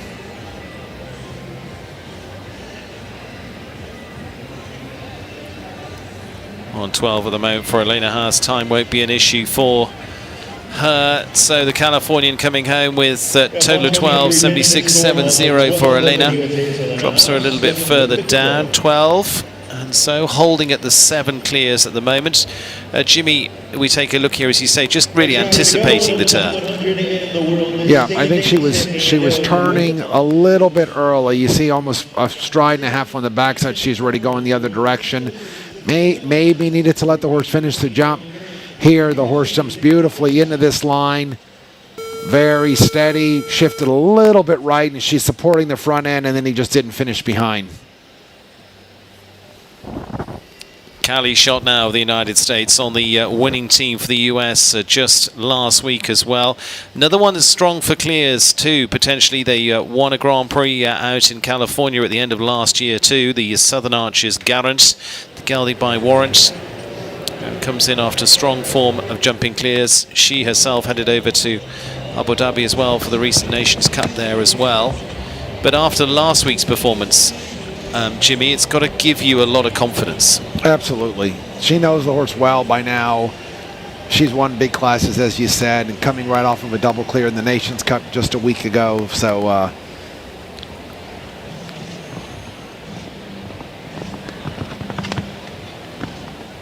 this is an extremely careful horse. He knows where the jumps are.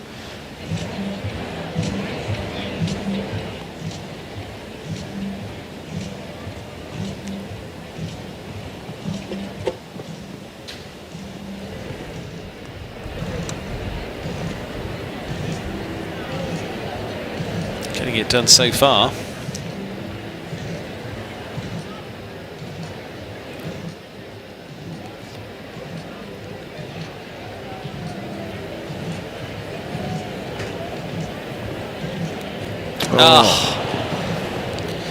Another one caught that line, and again, Jimmy, you get down that triple combination, but you're going to have, as you've been jumping through there, it's just naturally rolling you on, isn't it?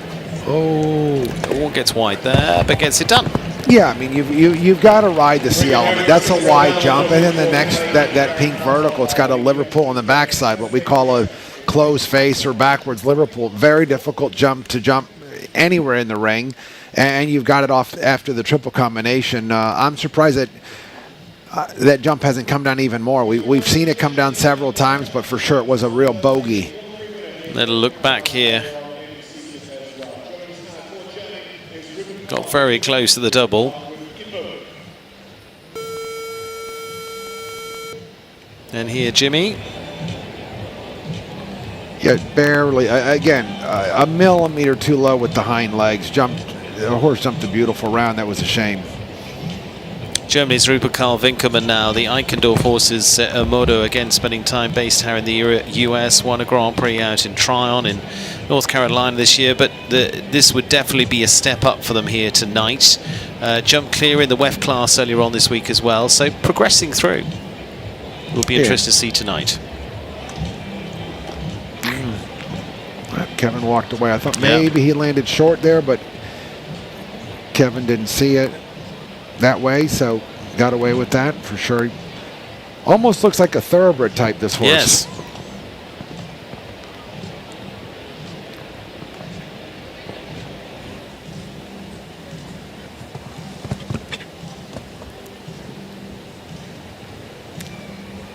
You see every single horse wants to shift right off the ground at that yellow vertical. That's a difficult spot in the ring. You're right into the corner. Again, I've said it with the Jumbotron there. They all want to jump a little right. Tall middle part of the combination, and that coming down too for a rider who's not done as many of these Saturday night 5 stars here in Wellington before now. A good performance earlier on this week. I think he came to riding quite late in his career as well. Has the last stand, total of 12, 77.18 there for Rupert Carl Winkelmann. A good performance in the qualifier with a moto. But as I say, it's a very different prospect when you go out under the lights. Yeah, and look, for me, watching this horse, I'm not familiar with it, but for me, it looks like this horse could actually handle this course very, very well. I thought by the end of the course, I think he ran out of horse. He got a little tired. He's probably never had to put out so much effort over such a big course, and you saw him at the last jump. He just sort of ran out of steam, but I think this horse is going to grow from this, and I think he can jump some of these big classes quite easily.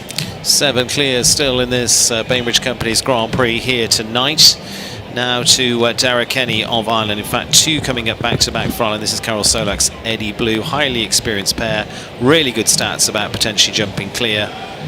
And with several of his students already gone or to come. I mean, just so smoothly balanced around there, Jimmy. I mean, really, I don't think it gets better than this. Dara rides as good as anybody. He's got a great program.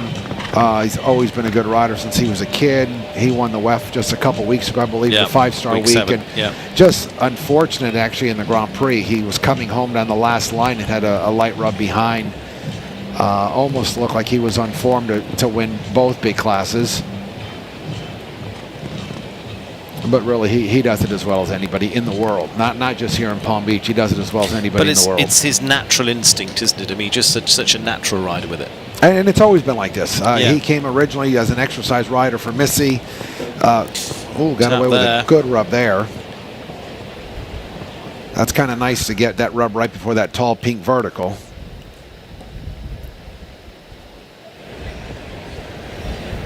Getting in within a sniff of home. 1 fence away for Dara Kenny and Eddie Blue, who came well out on the stats and expected to jump clear. And he does, delivers. So it is clear round number 8. Dara Kenny for the Irish, and a long list of supporters down there by the looks of it as well. So Dara Kenny, clear round number 8. Take another look here, Jimmy. As you say, jumped the Tokyo fence well. You know, you'd kind of put this round like Richie Vogel. Every step of the way, he knew where he was. He knew exactly where he wanted to leave the ground, where he wanted to place the horse. That was technically exactly how you want to ride the course. Dara Kenny producing the clear for clear round number 8. 5 remaining combinations in round 1 of this Bainbridge Company's 5-star Grand Prix here tonight. The clears so far, including 2 for Germany, Australia, Ireland, and 4 for the United States of America. Bertram Allen now of Ireland, multi-5-star Grand Prix winner here as well. He's really been there, especially for week 7. He's won that twice. He won here on week 6 with his very horse as well. Bertram with Pacino Amiro. Horse by Pacino that he's racked up the wins on. He's been a championship rider for Ireland. Like Dara Kenny, hugely experienced. Spent a lot of time, although he's based over in Germany, a lot of time here in the US as well. And another of the straight out of the natural instinct draw, Jimmy Turano. He's always been a great rider since he was a kid. He grew up. He was always well thought of, and he did a lot very early in his career as well. But let's see him around here. He's always in perfect balance. If you watch when the horse leaves the ground, he's always in perfect balance. Doesn't interfere with the horse.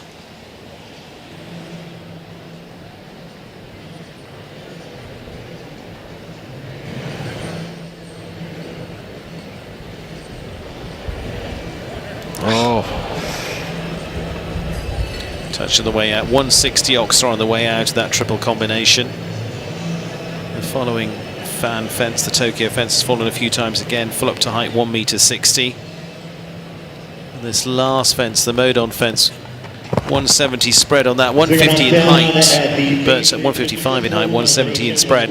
Finishing on the 476.72.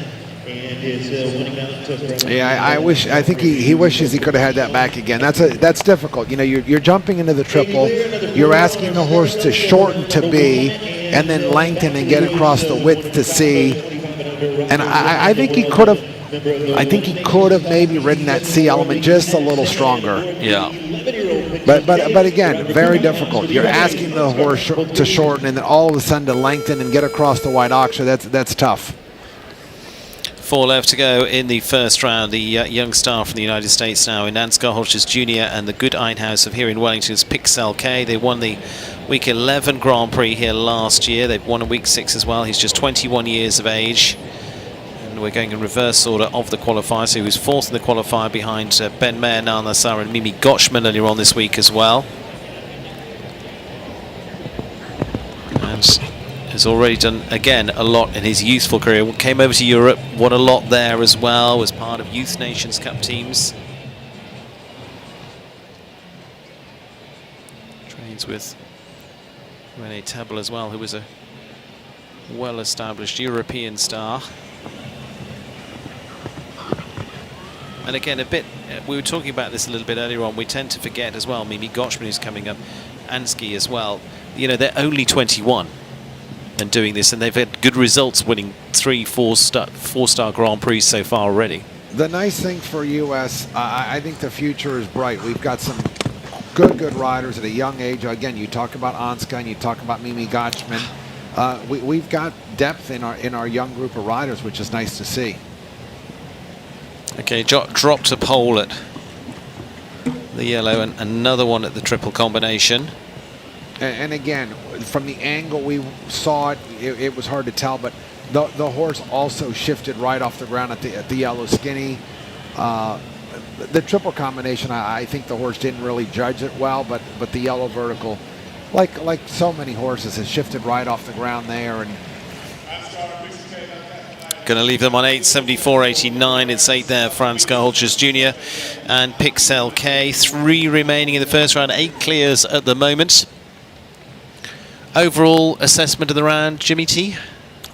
Basically perfectly ridden. Again, I think here, when you look at there, the horse really backed up nicely there. I think he rode that as well as he'd want someone to ride the course. I think the last couple of years working with Renee, his riding has come to a whole new level, and I thought he rode that spot on. The horse, you know, almost didn't judge the width of that oxer quite as well as he should have, but I thought Ansky did a great job. 3 remaining in the first round of the Bainbridge Company's 5-star Grand Prix. Mimi Gotchman, another 21-year-old to go now for the United States, Inclen BH for the DG Sport horses. She's already been a 5-star World Cup winner this season. She won the Challenge Cup back onto week 5, and oh yeah, big shift to the left there, Jimmy. Yeah, I mean, she really didn't touch the rail, but the horse went way off to the left corner and pushed the standard out, and that's why the rail came down. She almost could have gotten away with it had the standard stayed up, but this is probably one of the best horses in the class. As you said, she's already won some big classes. She won a big class in Ocala with another horse, but this is a very, very exciting horse. Perfect technique, big scope, careful, you know, really everything you want in a horse.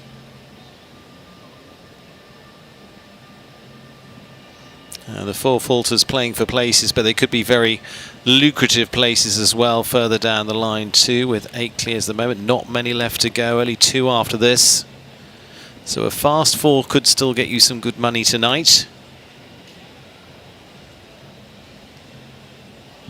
4 falters in 9th, well, Kent Farrington in 9th place at the moment. Mimi just with that 4 on the card.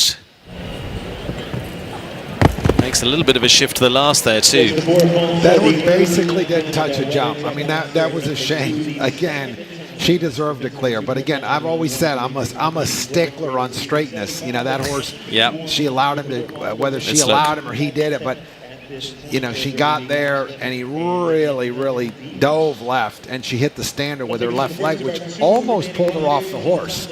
But the nice thing was she regrouped. It didn't affect her in one bit, and then rode just a spot on round the rest of the way. Mimi Gotchman going to be just on the 4. It actually puts her in 11th place at the moment, so she's going to be in for some prize money tonight. Ken Farrington for some, he's in 9th place this time, but our 2 best from the qualifier earlier on this week, back onto Thursday, come in now. They did battle on a lovely afternoon there. It's gloves off again. Now Nassar of Egypt first up with the Evergate Stables of Wellington's ESI Ali, a winning combination in a Grand Prix here last year as well. Also jumped last year's Rolex Grand Prix, took a break for most of the rest of the season, then returning here to 2026. Now just really getting into their groove again. Niall running right the way through to Olympic level. Good in Tokyo.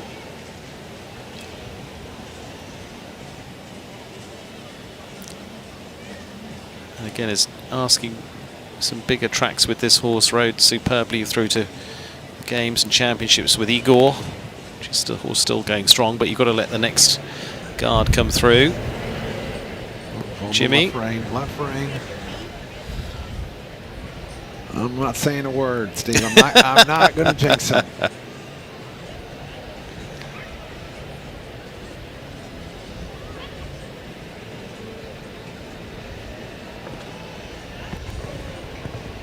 Through one of the toughest alleyways on the course.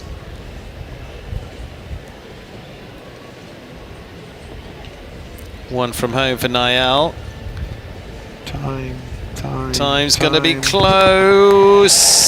Oh, horribly close. 1 time. Wife Jen down there watching. Oh, heartbreak. That was a heartbreaker. I got to say, fundamentally, he did everything exactly correct. That was a perfectly ridden round. Okay, you'd love him to just pick up one stride somewhere, but that was beautifully ridden. The horse couldn't have jumped any better. That was a shame. That was really heartbreaking to have that one-time fault. Just again trying to keep an efficient line at the last. He looks up, he smiles for a moment, and then the agony across his face as he realizes. In addition to being a top rider, probably one of the best commentators you've had up here. He's smart, he's intelligent, he's well-spoken, he knows everything. But that was a tough pill to swallow right there, that time fault. One time fault for Niall Nassar. Final rider in the first round, Ben Mayer, best in qualifying. His Olympic ride, the team gold. Dallas Vegas Batty for the now 3-time Olympic gold medalist. 2 team, 1 individual for Charlotte Roster and Pamela Wright for the American owners. Now door is open. Dara Kenny was the latest clear. Ben second in the Fidelity Grand Prix here a few weeks ago.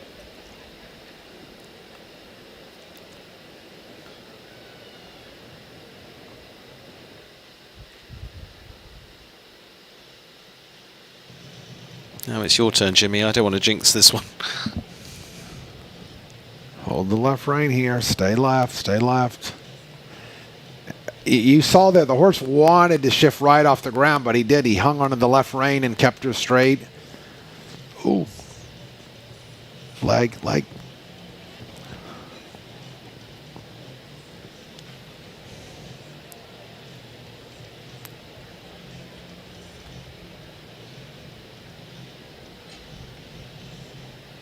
One from home. Time will be fine for Ben Mayer. Oh! Exhale at the last. Little tap on the finish, but it is going to stay there for the last clear of this Bainbridge Company's Grand Prix. Ben Mayer, Dallas Vegas Batty. Jimmy, you and I were looking for oxygen there. Yeah, well-ridden round, great horse. Obviously, you saw that at the triple combination, she really backed up at B and landed shallow. The C element got far away from her, but you saw Ben. He was one of the riders that really, he dug in and made sure he was getting to the back rail of C, because she definitely landed a little shallow at B, and you see the rattle at the last jump there. Well, Ben Mayer will be last to go in the jump-off of this Bainbridge Company's Grand Prix. Second a few weeks ago. He really wants to bring this one home as well. An amazing lineup coming up. 9 qualifying for the jump-off here. We'll start with Marilyn Little and La Contessa, Jonathan McRae, Chakatolino PS. Marilyn could set a strong target. European champions in there. Rishi Vogel, Andre Thiemer. Final few is going to seal, I'm sure, a real head-to-head between Dara Kenny and Eddie Blue. And finally is going to be Ben Mayer for this Bainbridge Company's Grand Prix. Join us after the break.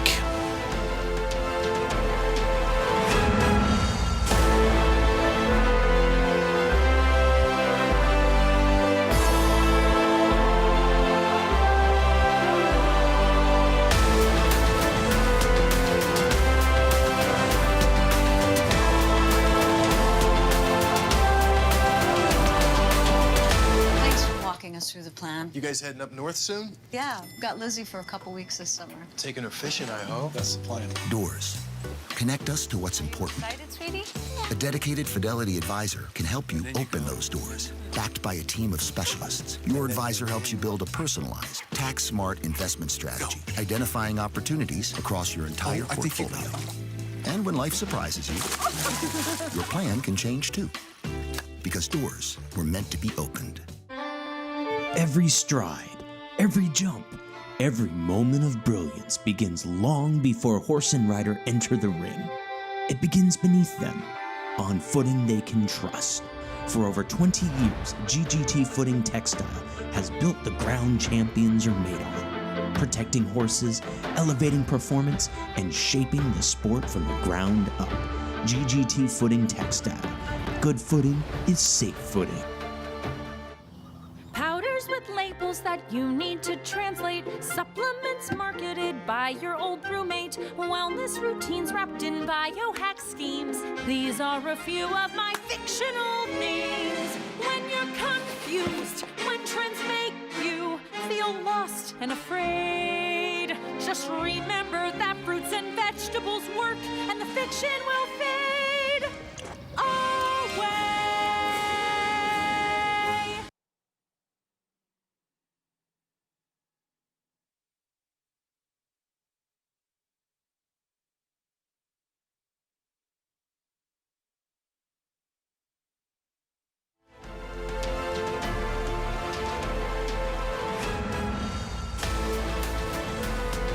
Well, there's the lineup of the 9 clears going into the jump-off of this Bainbridge Company's Grand Prix here tonight. Marilyn Little has started off, Ben Mayer to complete it, Laura Kraut, Richie Vogel, Dara Kenny, Tyser Irwin, all in the mix to the sandwich. It is going to be an exciting lineup for this, and Jimmy Turano alongside me. Jimmy, before we get into the who's who, quick assessment of Alan Wade's course tonight. Well, as you know, Alan's probably one of the best course designers in the world. I think he did a great job. I think, just as I thought the line to the skinny was going to be difficult. Triple combination and then that backwards Liverpool. I think he threw a little bit at you everywhere on the course, and I think he got exactly what he got 9 clear. We're missing, maybe we're missing McLean in the mix. We're missing Kent, but we're going to have a great jump off. Looking forward to an amazing jump off here tonight, and it's going to come down to that last for sure. He went so close just a few weeks ago. Ben Mayer finishing second. Now he wants that first spot, but I feel Dara Kenny is going to be the one to really sort of put a big stake in here. Yeah, Dara already won a nice Class 1 the WEF a couple weeks ago. Horse is fresh. He hasn't done a lot, so I think he's very fast. I'm going to stick with Richie Vogel. He's a fast rider, amazing. I thought the horse jumped a super round, so I'm going to go with Richie tonight. Okay, so we got 2 European champions in there in Andre Thiemer and Richie Vogel as well. But will the American charge hold them off? Will it go to Great Britain or will it go to Ireland? Who knows? We've got a list of nations in there. The great thing is here in Wellington, we have a wonderful lineup of riders competing from all around the world. And Ali is down with one of the men who's been involved behind the scenes for many years here and producing this fabulous event, and literally works morning, noon and night, Ali. That's right, Stephen. We are switching hats and we are moving to a technical coordinator of the horse show, JP Bordelot. First off, JP, can you just explain what a technical coordinator does? Mostly I'm in charge of making sure that all of the rings, the 15 rings that we have here, run very smoothly with the schedule and the timing, and making sure we start on time and we finish on time. And with 13 plus rings, it seems like a very challenging job. How did you actually get into this role? I did a lot of different roles. I was an announcer. I've done stabling. I did the in-gate. So I pretty much know just about every job that's around there. So it enables me to conduct all of this, basically. Now, I think we would be surprised to know that you were actually Canadian. French Canadian is actually your first language. Actually, what brought you to the United States and made you stay here? Well, I used to be a bar manager for a family in Canada, and they brought me here 20-some years ago, and I fell in love with Wellington, and I thought this is where I want to be.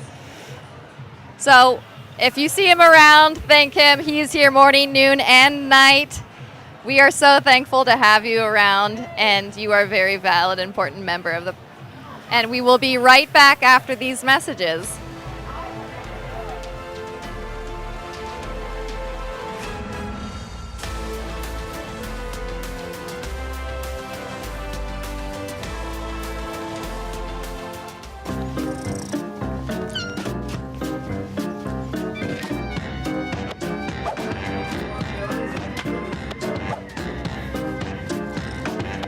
Gravity Defier for life. IMS for life. We fly horses anywhere around the world, whether it is a hobby horse or it's an Olympic champion. It's about getting an animal from point A to point B safely, in best of health, and in the quickest possible of time. We understand the business better than anybody else. We do not leave any stone unturned, and we are staffed by horse people from every layer of the company. We give horses wings around the world, across the globe, or across the street. What does it take to be a pedigree pup league? The right equipment. All right, let's see some hustle out there, guys. That's right, stay low. Shorty, I want to see you post up. It's going to be a long season. Welcome to Wellington International, the biggest horse show in the world. 3 months of competition through the Winter Equestrian Festival. Come and follow all the action. If you join us on site, that's great, but also on wellingtoninternational.com/live. Whether it's World Cup Dressage, the Equitation Championships, top-class show jumping, culminating in that $1 million Rolex US Equestrian Open Grand Prix. Each week on Wednesday as well, join us for Lemieux WEF Weekly at wellingtoninternational.com/live. Bainbridge is a fully integrated multifamily real estate company that has developed and acquired 43,700 homes, representing $8.5 billion in transactions. With more than 500 associates nationwide, we oversee development, construction, acquisitions, dispositions, asset, and third-party management. Based in Wellington, Florida, Bainbridge continues to grow its national footprint. Learn more at bainbridgecompanies.com.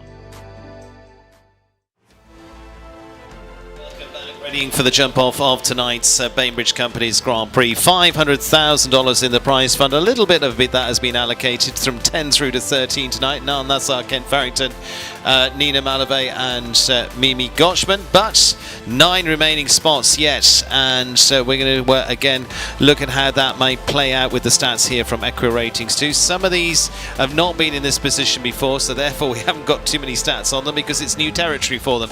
But La Contessa and Marin Little, 4 rounds, 1 clear, jump-off podiums. Again, she finished second in a Grand Prix earlier on this season. DSP Chikari, a different prospect there, but has been off the road for a while, is back into it this year and just shows that how good this horse is.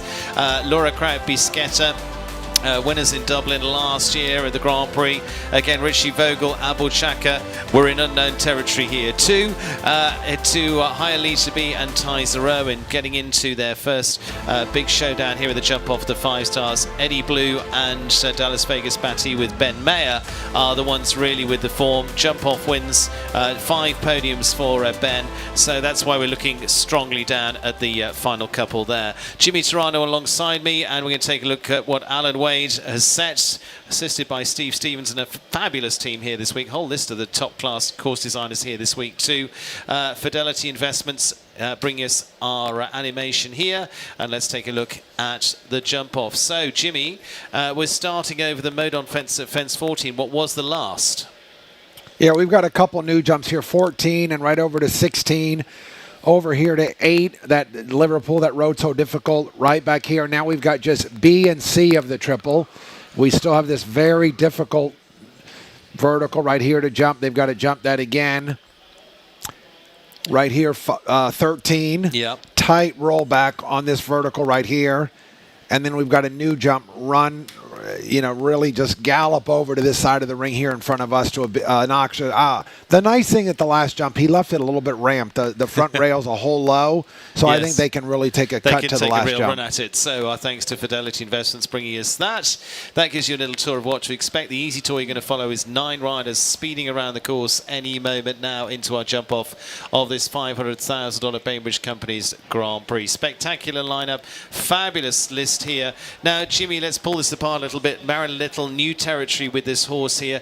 We haven't mentioned Raleigh Hyler much there as well. I think both she and Jonathan McRae, and they're going to be sort of doing their own thing here, do you think?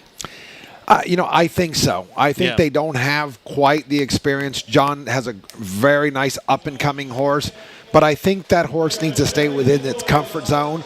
I think Raleigh was just so excited to jump a clear. I think she's going to go medium and go for a double clear. But, Marilyn coming in first. She's only got 2 speeds, fast and faster. So this is where the standard will be set going into our jump off. Our first to go in tonight's $500,000 Bainbridge Companies Grand Prix. Marilyn Little and La Contessa on this fabulous mare that were on the winning team for the US just last week in the Nations Cup as well. It's going to be our pace setter. Now, Jimmy, that can also be a good thing because you put the pressure on the rest. But when the rest, especially down the end, consist of Dara Kenny and Ben Mayer, there's no pressure being put on those two, is there? I mean, that's the difficult thing for Marilyn. She's got a couple of the fastest riders in the world coming behind us. I mean, Richie really is as fast as she gets. Dara Kenny, I mean, you've got some fast riders coming behind you. So she's got to just go all out and hope it all works to her benefit. Marilyn Little first to go then, setting the standards. So we start off where we completed last time at the mode on Oxa. Across the arena to new vertical. Jimmy, I'm sure you're keeping an eye on numbers and how this is playing out. Yeah, that's how I walked it. 8 and 8. I think that's probably the best you can get. Here, unfortunately, you're stuck on the short 5. And then she really flies across here to the Rolex Oxer. You're not going to the finish this time. You're going round the palm tree. Ooh. Back to the next. Looking good so far. Good start for Marilyn Little, and so she will set the pace at 41.92. That was quick. That was good. I think that was really quick. Maybe after 8, maybe they can be tighter on that double, the B and C element of the original triple combination, but she was quick. Marilyn Little then setting the pace, 41.92. What that will look against the rest, I don't know. With the standard we've got coming, Jimmy, I think there's maybe a little more meat to chew off that bone yet. Oh, yeah, I'm sure there much. is. I'm sure. The nice thing is she did put down a very fast, efficient round. So they've got to chase her to get her. And, when that happens, then that's when the mistakes start to happen. Nicely progressing through top 10 just last week in the Nations Cup Grand Prix. Now clear again this week. Jonathan McRae and Chaco Tolino PS for the Windsor Show Stables of Connecticut.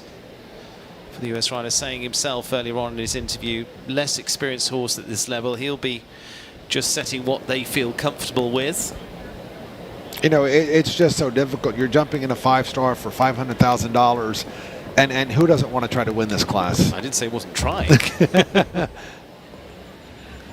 There's the 8 again. He did 9, so 1 more stride than Marilyn did.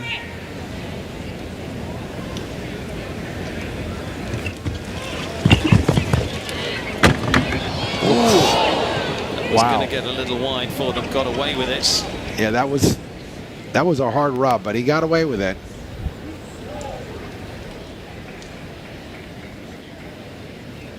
Just around a second down, as you'll see from that split time on your screen as well. A little bit to make up, but it's going to have been a good round. Just the final fence for Jonathan McRae. He's going to jump clear over that as well. A little bit steadier, but he did give us a little preview of that. 44.99, nicely within themselves, but putting enough pressure on for them there for that, Jimmy.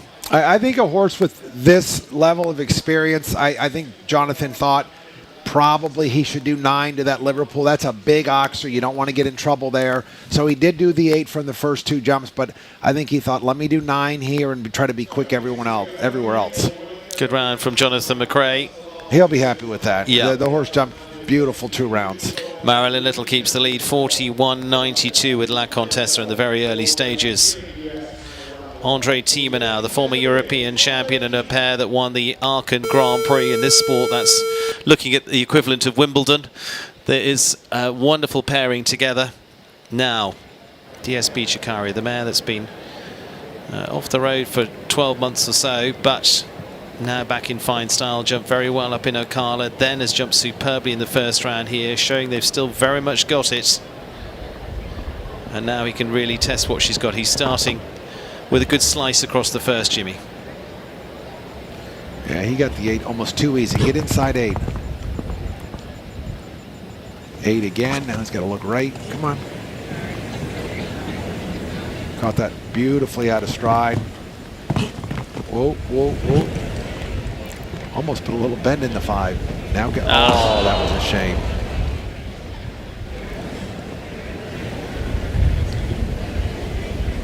Still looking a good round. It'd be very interesting to see where they fit for time in the end.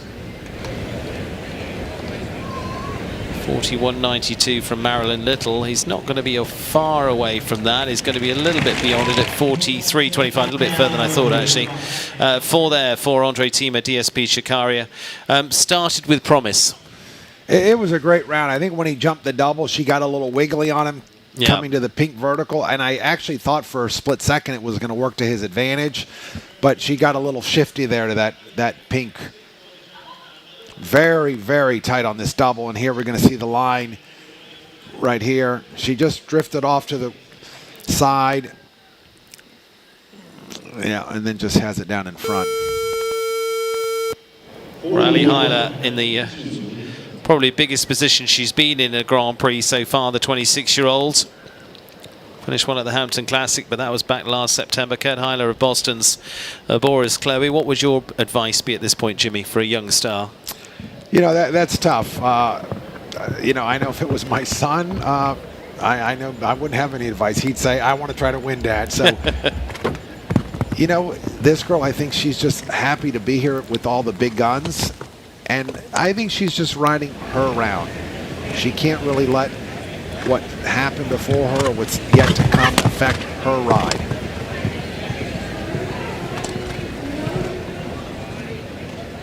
You hear Max down there screaming. Maximilian trainer, yeah. Just got there too deep.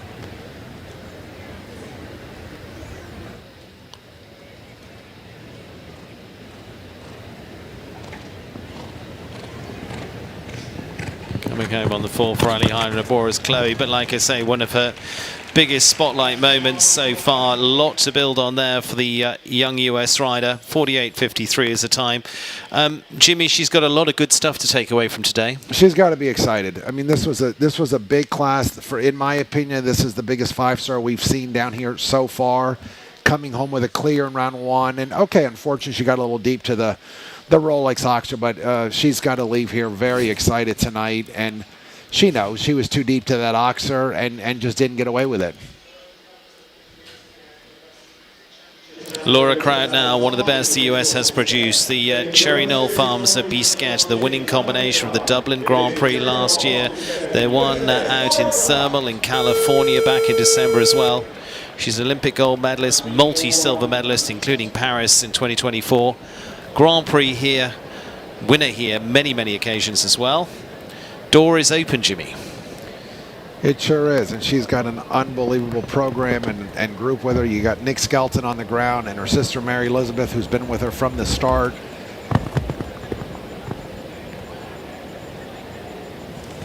I didn't count, but I believe that was 9. I looked off for 1 second.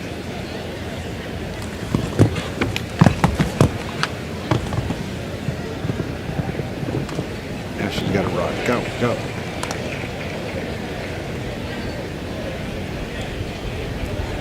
Getting in the turn well. Yeah, the horse anticipated that, knew where she was going. She's just a fraction behind that of Marilyn Little. If she just takes a quick run at this, there's a chance. There's a very good chance, but not quite enough. 42.91, and so Marilyn Little remains in front. Laura Kraut in second. Yeah, that's tough. You know, as I said, going first, Marilyn did a lot. She was fast. I think if you talk about time, Richie's probably going to get her on the time. Now he's also got to leave the jumps up. But this mare was very good. Here you see her galloping at the Rolex, almost like the mare knew the next jump was left. She jumped left. I think the only place she was slow was maybe to that one Liverpool Oxer. Well, gave it a really spectacular run there for Laura Kraut. Now, winner of the Fidelity Grand Prix, winner of the Rolex Grand Prix here previously, the European champion Richie Vogel of Germany. Abel Chaka, unknown territory with this horse, but he's such a brilliant rider. And it's also only a 9-year-old here as well, and in this sport that's still young. Yeah, nowadays that's very young. But again, with his guidance, yes, there's nothing these horses can't do.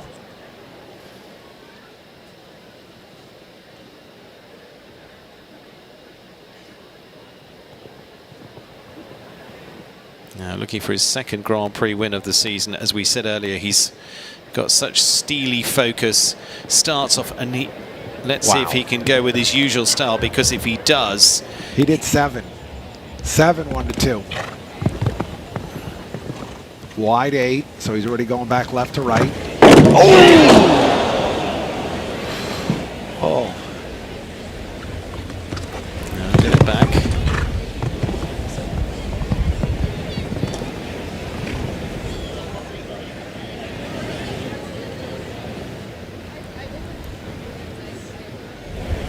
Still smooth.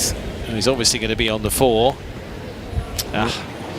Like I said, this pair is in unknown territory at this point for these two, but overall time's not going to be far away. 42.58 on the 8 there. Richie Vogel again.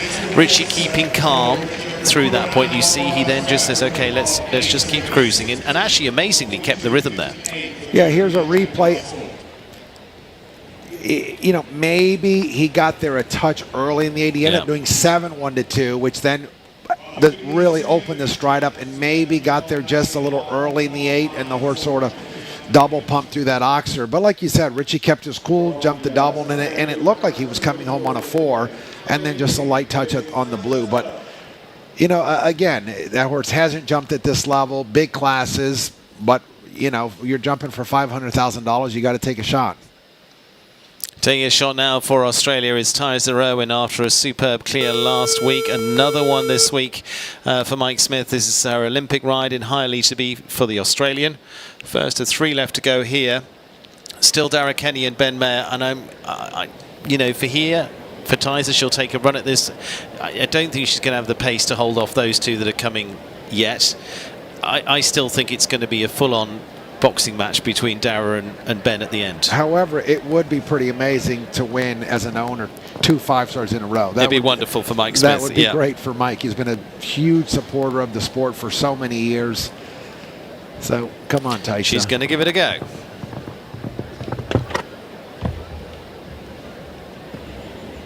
The 8 like Maryland. And the 8 again. Turn.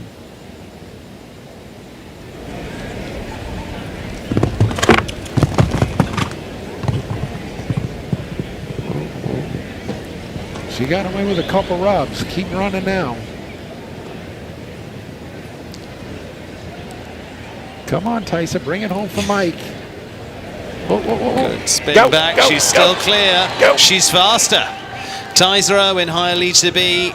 Looking to go into the lead. What a brilliant round from the Australian. It's just 41.92. And would you believe it is the same time as Marilyn Little? Looking at that. 41.92 Tyser Owen, 41.92 Marilyn Little. Maybe we can have another jump off. Tied. That's pretty Tied amazing. at the top. Pretty amazing. In a $500,000 Grand Prix. What a spectacular job she did, Jimmy. She did. I mean, that was spot on. She was fast, and then she really, you see her flapping the reins and all out to the last jump. Well, that's an unusual one. She's shaking her head that she doesn't think, because she sees the red. Yeah, she sees the red. But actually, it's not quite true, because they're tied equal. 41.92, tied at the top. Tyser Owen, Marilyn Little. She can smile about that. That was really well done. But like I say, I think we know these two have got more in it. The question is, can they leave them up? Dara Kenny, Eddie Blue, penultimate combination to go. Just Ben Mayer to follow. There's the 7. He did one less. And then wide 8.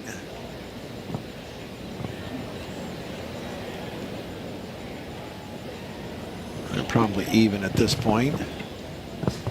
Whoa, whoa, this jumps everything. Now go.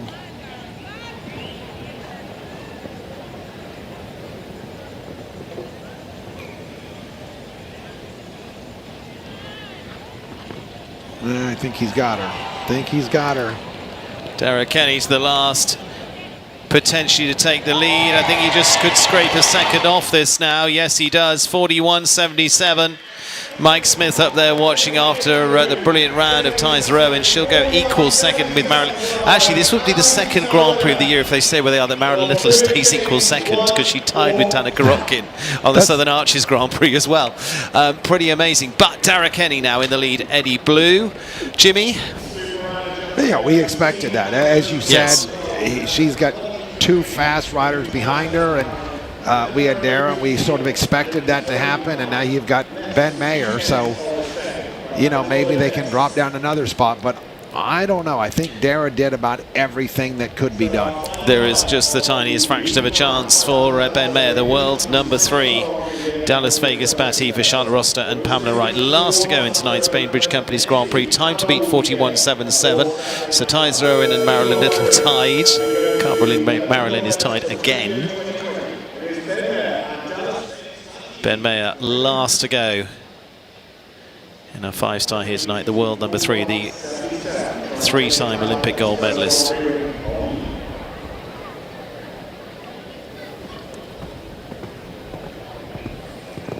Well, he's got to do exactly what Dara did, just a little bit better.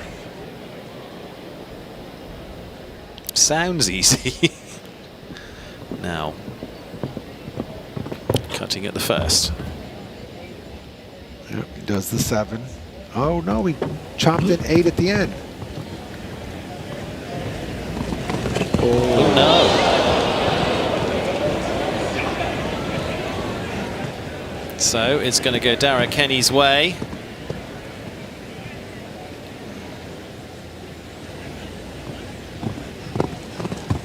Yeah, he must have felt something, because he was Yeah. on 7 strides of the second jump, and I don't know if she hit the bid or the curb change something, but he decided to do 8 at the end, and then obviously got in a little bit of trouble there. And okay, everything's ironed out now, and she jumped that beautifully and came through the double. So you never know. I don't know if the tongue got over the bit. Something went wrong there.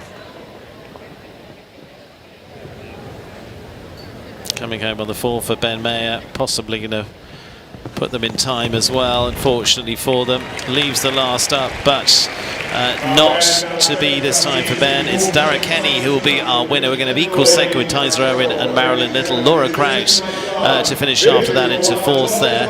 So Ben, Jimmy giving every attempt to give it to Dara Kenny, but as you say, something was just not quite right. Yeah, I mean, you see thereafter she stopped. I think she must have gotten her tongue over the bid. Yeah. And then obviously everything fell back into place, and it finished quite well. And you see how calm Ben was at that point. He knew there was something not there. Didn't try to battle that. He just got the job done. So it is Dara Kenny who'll be our winner with Eddie Blue. Equal second there for Tyser Owen and Marilyn Little, both on 41.92. It is 4th place to Laura Kraut, Bisquetta. 5th place to John McRae and Chakatolino. It is then 6th place to Andre Tima, DSB to Chakaria. There's our top 6. 7th place going to Rally Hyla and Abora's Chloe. 8th place to Richie Vogel and Abochaka and and 9th place to Ben Mayer and Dallas Vegas Batty. Dara Kenny, Eddie Blue for Carol Sola gets it done tonight. But I'm going to look at the two performances beyond that. Marilyn Little and Tyser Owen tied there. They were both brilliant clears last week as well as part of the Nations Cup. They've continued the form there, Jimmy. Yeah, you don't see that happen a lot. Now we see it happen, within a couple weeks. But both of them. Marilyn was extremely fast. Tyson rode a beautiful round. That actually would have been a nice way to end up. But here we go. Replay. We're going to look at the side by side. And it's actually going to take Tyser's round against that of Dara Kenny. Yeah, he does 7. She does 8.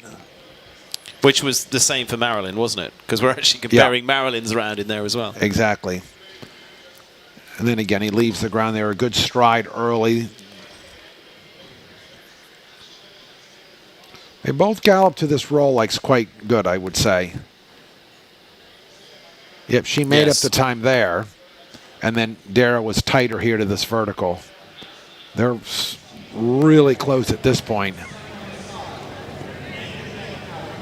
Tyser really trying to the last there. Not much between them in the end. 41.77 from Dara Kenny, 41.92 from Tyser Owen.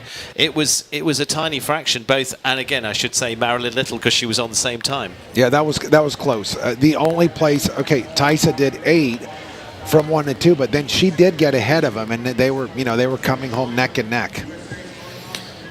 So readying for the presentations here at Success for Ireland's Dara Kenny and Eddie Blue here tonight. Another interesting Grand Prix. The next step on the line, Jimmy, is the final one for the 5 stars in terms we've got big Grand Prix coming over the next couple of weeks, but Dara Kenny getting ready to head in for his lap. But the next one is going to be that Rolex US Equestrian Open Grand Prix. $1 million on the table there. We're doubling the money from this week. $1 million, big money. It comes the week after the League of Nations in Ocala, so I think we're going to see, we already have a star-studded lineup right here tonight, and I think we're even going to see more. I think people are going to be fighting to get in that last week. That's going to be tough with a lot of top teams coming over from Europe. We're going to see a great group of riders here. Well, the first of the presentations is going to walk over to be presented with a Cappy Kaplan trophy. And this is presented by all the farriers. In Cappy's name as well. There we go. You see all lined up. Plenty of Stetsons down there as well. But all the farrier team, those working behind the scenes again, morning, noon and night. There's an amazing lineup of them there up on the table bank. Yeah, Cappy was one of the best blacksmiths. He did all the big shows, worked on a lot of the top horses back in the day. Nice to see all the blacksmiths show up for tonight.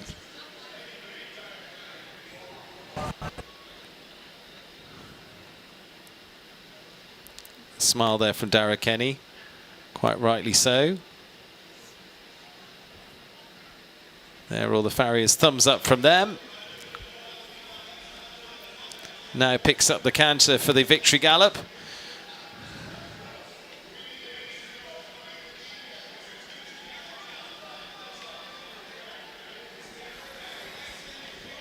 Congratulations, Dara Kenny. Eddie Blue bringing home the blue again.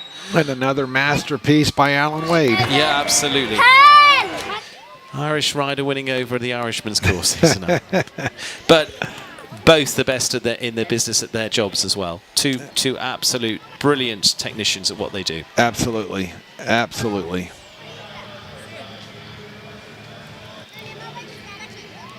So coming up, the presentation and podium for our top 3. Congratulations to Dara winning tonight. We'll be joined by the crowds down for the presentation as well.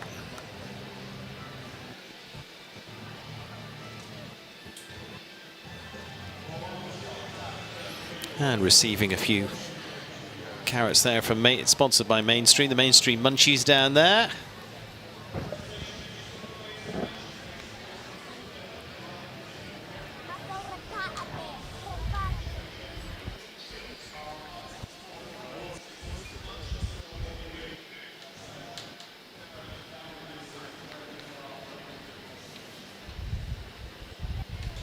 Shauna Murray, groom as well. And we're getting ready to catch up with our winner in just a moment too. There you see equal seconds with Tyser Irwin and Marilyn Little. Eddie Blue heads off stage left. Yep, a little rambunctious. So Dara heading over to Ali.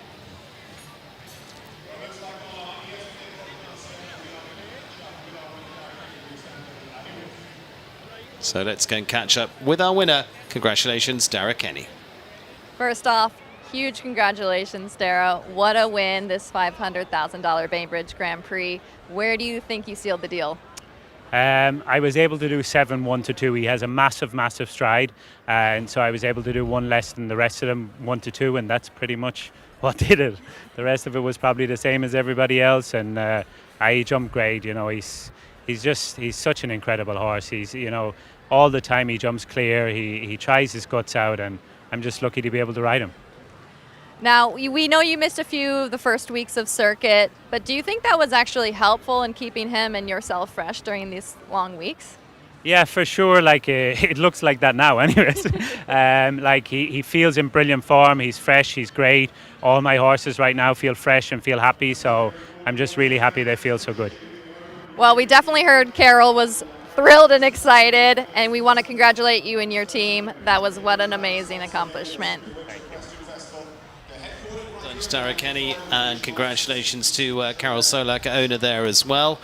And, well, nicely putting them at the top of the leaderboard. We said, Jimmy, we thought it would be a battle between Ben and Dara at the end. It didn't work out for Ben, but Dara kept with the story and kept himself on top. But the two riders behind him couldn't be separated in Marilyn Little and Tyser Irwin. Dara, again, making it for a really show of top riding. He did, and unfortunately, he did so much. Ben, coming last, had to try to go all out, and unfortunately, he had a little bit of a problem. But as you said, you called Dara to, you know, possibly be the one to beat. It was just, he was so fast, and as he said in his interview, he was able to do 7 strides from 1 to 2. I think maybe Richie was the other one that did that, but I obviously that made the difference. Everywhere else, like he said, I think they were the same, and he really did gallop at the last jump. So we've got equal second down there with Tyser Irwin and Marilyn Little. The nice thing is for both of them, that's their first 5-star Grand Prix podium with their horses as well, with Highly to Be for Mike Smith, for Tyser, and Marilyn Little with La Contessa. So lovely for both there. So we're going to have a slightly lopsided podium here tonight. And coming up is Dara Kenny with the horse he also rode to win previously the London World Cup. Now adds the second 5-star win. Podium's going to be a little tilted. Nobody on the other side. Jennifer and Richard Schechter, Chairman and CEO of Bainbridge Companies, presenting. Thanks to them once again. There we're going to balance it up by putting them over there. Bring them all together, ready for the national anthem. Richard's another. He's been a great supporter, Amazing. Great sponsor for so many years here. Yeah, huge supporter here at Wellington. Lovely to see, and is here every single day. And again, producing something a little bit different as well with the Grand Prix. This Grand Prix the last few years has had some interesting winners. It was Emily Conter last year, but we're going to hand over as they go for the national anthem of the winning rider. Congratulations to Dara Kenny for Ireland.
To each, very, very well done to them, and superb lineup for tonight's Grand Prix. Spectacular finish for all, and very well done to both, well, to all three actually, to Dara Kenny and to Tizer, and of course to Marilyn as well. I don't think Dara's going to be too worried about getting a drowning there, a bit like McLean Ward was the other day. Yeah, I think he maybe got a little champagne in his eyes. And equal second there. Pretty unusual for that to happen. I gather from the Echo Ratings teams 4 years since that's happened. That happened back at Hamburg. But yes, very rare for that to be happening as well. But like I say, second time this season we've had it. So, you know. But an excited team down there. Very well done to Dara Kenny and to Tizer. There we see from Australia after a superb performance in the nation. Both Marilyn Little and Tizer Owen. Superb performance in the Nations Cup last week as well. It is wonderful stuff from them. So the presentation of the Leading Lady Rider Award as well from Martha Jellicoe and Dr. Stephen Norton there, going to Tizer Owen. So well done to her. Best finisher in both the qualifier and the Grand Prix itself. I think she's still trying to, I'm not sure whether they're tears or whether it's champagne she's wiping away right now. But she receives that award tonight. Congratulations to Tizer. And Martha, who's presenting there, she was a top Grand Prix rider back in her day as well.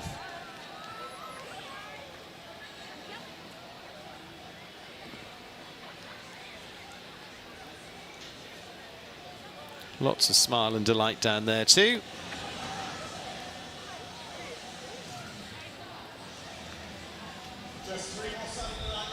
And so a fabulous lineup. We're going to be back in a few moments' time just to wrap things up tonight from the Bainbridge Company's Grand Prix.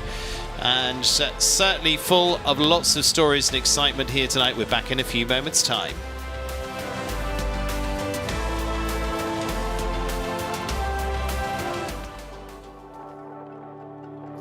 Listening is crucial. I mean, I think every step of the way you listen, because it has to be a partnership in that sense, that there is communication both ways. There's so many good things that horses do for us. We owe it to them to treat them as we would anything else that we love and care for. We are their biggest advocate. It's our responsibility to take care of and make sure that they're happy, healthy, so that they can live long, happy, healthy lives. It is a complete privilege to work with horses. And it is our responsibility to protect them and make sure that their welfare is the #1 priority.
That was the final lineup here tonight. As I say, actually equal second, Tizer Owen and Marilyn Little. Fourth place, Laura Crowd-Bisquette. The win for Dara Kenny and Eddie Blue. Top 5 for Jonathan McRae and Chakatolino PS. One to be excited for him. Andre Tima, DSP Chikari, returning with a good position as well, finishing in 6th place in the end in tonight's fantastic Grand Prix. A spectacular night in terms of weather as well. It was a beautiful sunset to enjoy here. Pink skies, but it is blue for Dara Kenny in every single single way as he takes home the blue ribbon, and what has been fun as part of tonight's Bainbridge Company's Grand Prix once again. Another terrific night of sport, top-class sport here in Wellington as well. We brought the best of the best together, and they've done battle, and we have one victor at the end of it. So, from Jimmy Serrano, Ali Wolf, and myself, Stephen Wild, saying so long for now from Wellington International. A wonderful win for Dara Kenny riding Eddie Blue in tonight's $500,000 Bainbridge Company's Grand Prix. All games airing on the ESPN networks are streaming live and archived on the ESPN app as well. This has been a presentation of Wellington International and ESPN.